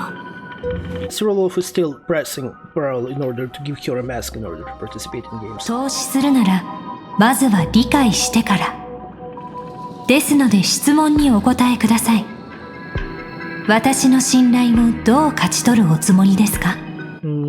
悪いけど、あなたと会う前にコレクションルームに忍び込んで何を研究してるか見ちゃったんだ。ところでパンクロードで最も偉大なハッカーで最も恐ろしいプレイヤーゼロのことは知ってる？So now we have someone's name thrown out of here as Zero, being the like the best hacker in planarcadia. And basically Pearl is like asking her to convince her to participate, to give her permission to participate in games, something like that. 彼女のことを優越の指令だという人もいれば、ミュトゥスが作ったダークゾーンをまるで自分の庭のように自在に出入りできる方だという人もいます。Okay, so that Zero person who just Cyril mentioned apparently is an emanator of elation. それからパンクロードで大規模なデータクラッシュを引き起こし、28の聖域にあるスターピースカンパニーの各支部を感染させて連絡を断絶させたという話も。ゼロに関する情報はほとんど眉唾ものです。そう考えるとあなたたち性格ハンターと似ていると言えます。しかし一つだけ確かなのは、ゼロは致命的な失敗を犯し、今やカンパニーの囚人になっているということ。So, Zero did something really bad, and she infected, as far as I understand, some branches of IPC. But a lot of information about her are basically rumors which are not based on truth. So a lot of, rumors stuff. And basically Zero is now one of the prisoners of the IPC. へえ、かなりのトラウマを植え付けられたと見た。じゃあこのことも知ってるよね。エーテル編集と現像は同じルーツを持つ技術というか芸術だって。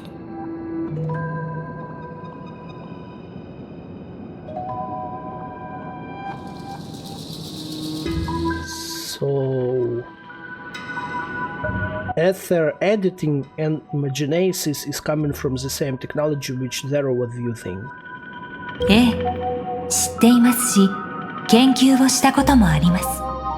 ああ、そっか。あなたたちはゼロの技術を盗んで、お金儲けのためにエーテル戦線とかいうダ作を作ったんだよね。知ってて当然か。Yeah, and they use Zero's technology in order to create Ethereum wars. Oh, Ethereum Wars. Oh. Okay. This is the ones with the basically where we fight with mobs. The ones that we had in Bellable. Okay. So yeah, as they developed that thing, the Ethereum Wars, based on the technology from Zero, it makes sense that they know about basically Zero's technology because, well, yeah, she is kept in the IPC, so they know about her technology and what she's using. でも金勘定しか頭にないあなたたちカンパニーにはその技術を永遠に理解できないんじゃない？優越の千変万化の力をね。ゼロはかつて現実世界のパラメータを一ついじることで彼女だけの次元界を作り出したことがあった。まるで。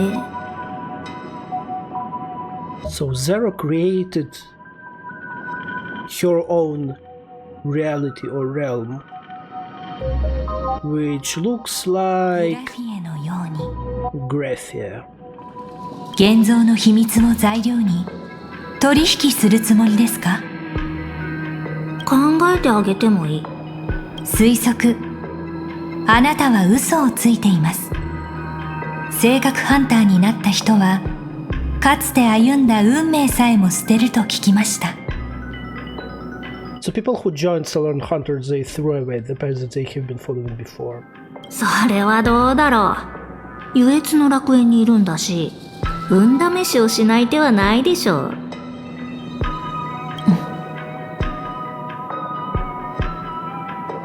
わかりました。交渉成立です。ただこの取引にもっと安心感を持たせるためにちょっとしたハッキング技術をお見せしましょう。ハッキング？ So Peril is now going to show us some hacking, something related to hacking. お風呂に浸かりながら交渉とは相手を軽んじているとしか言えませんね。あなたのバックアップを一つ切り取らせていただきました。これでより誠実なやり取りができるでしょう。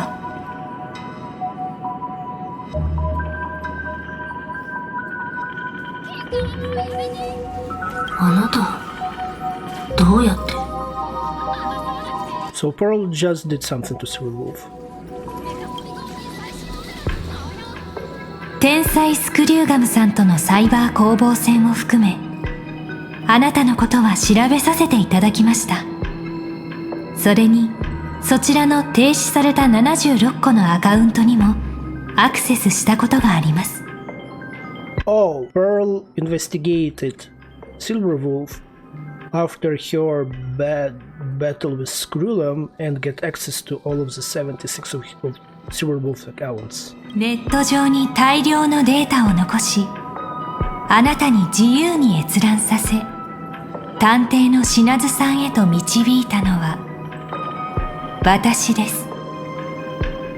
コレクションルームに入って自由に見学できるようにしたのも私。So she basically led us to the Ashvale, not us but Silver Wolf. So she led Silver Wolf to the Ashvale and allowed Silver Wolf to look through her collection room. 銀狼さん、一つよろしいでしょうか。この仮面を10の赤心から性格ハンターへの投資だと考えないでください。So she is going to give Silver Wolf a mask, but she said not to think of this as an investment of IPC in Stellar Hunters and like their collaboration. この取引はあくまで私とあなたの個人的なもの。そうお考えいただければと。So this is basically going to be the thing between her and Silver Wolf.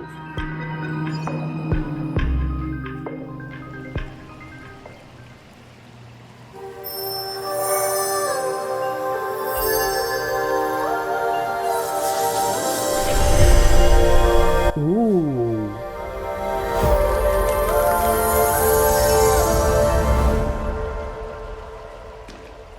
どうなっておる？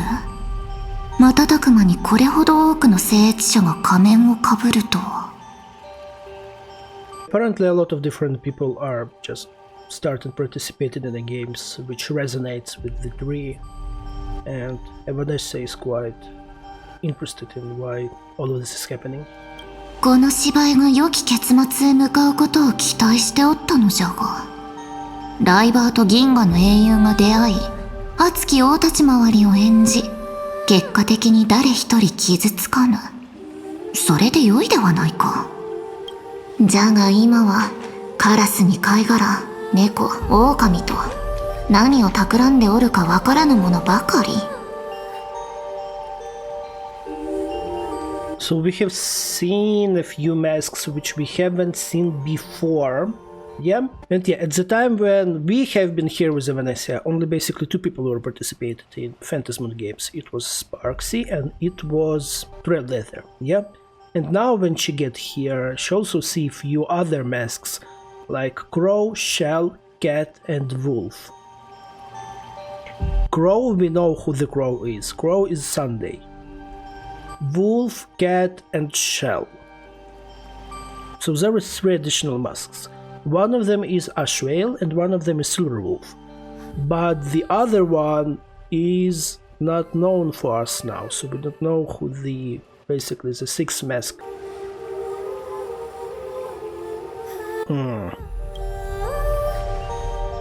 しかもこれは一体いつの間に紛れ込んだんじゃ? And some very strange thing, and Evanescence is just wondering when it get here.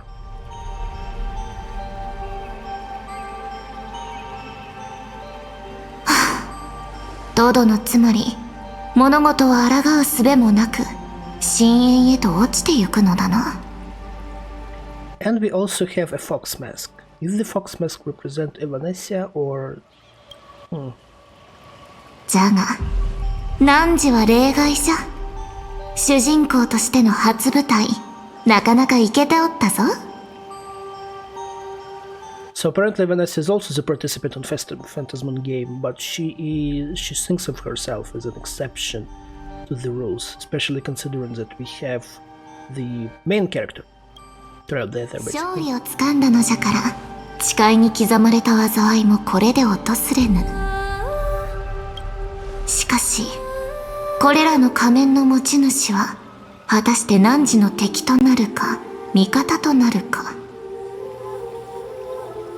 Very interesting that she's just thinking things out loud, basically wondering which of the participants of the Phantasmoon game are going to be our enemies and which one are going to be our friends and going to help us as a Trailblazer, yeah, to basically win in the Phantasmoon games. So currently everyone is set for Trailblazer to win in Phantasmoon games. それとも、その中の誰かが、わらわの見た恐ろしい未来をもたらすのじゃろうか。Which dream are you talking about?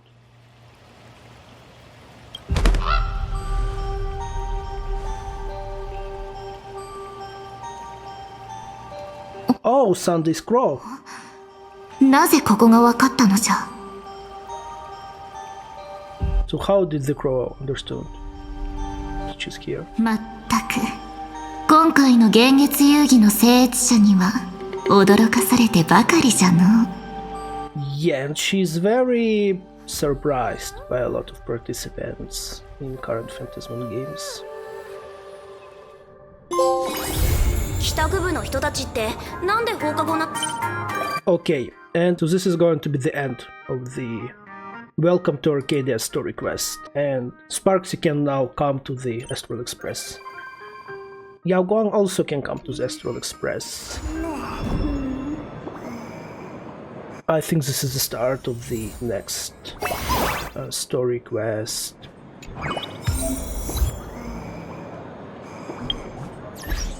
Okay. Yeah, I think that we will deal with this one later.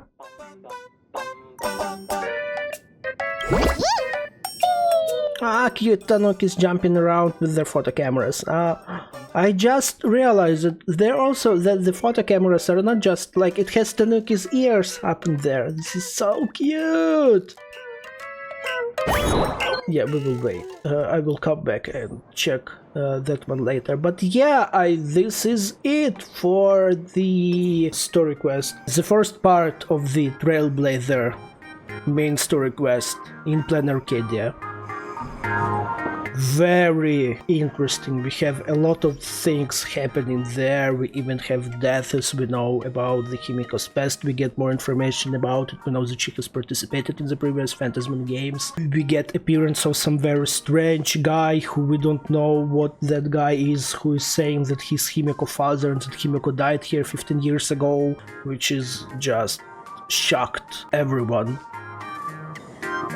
So yeah. If you are still here and still watching, don't forget to comment, like, and subscribe, and I'll see you in the next one. Bye!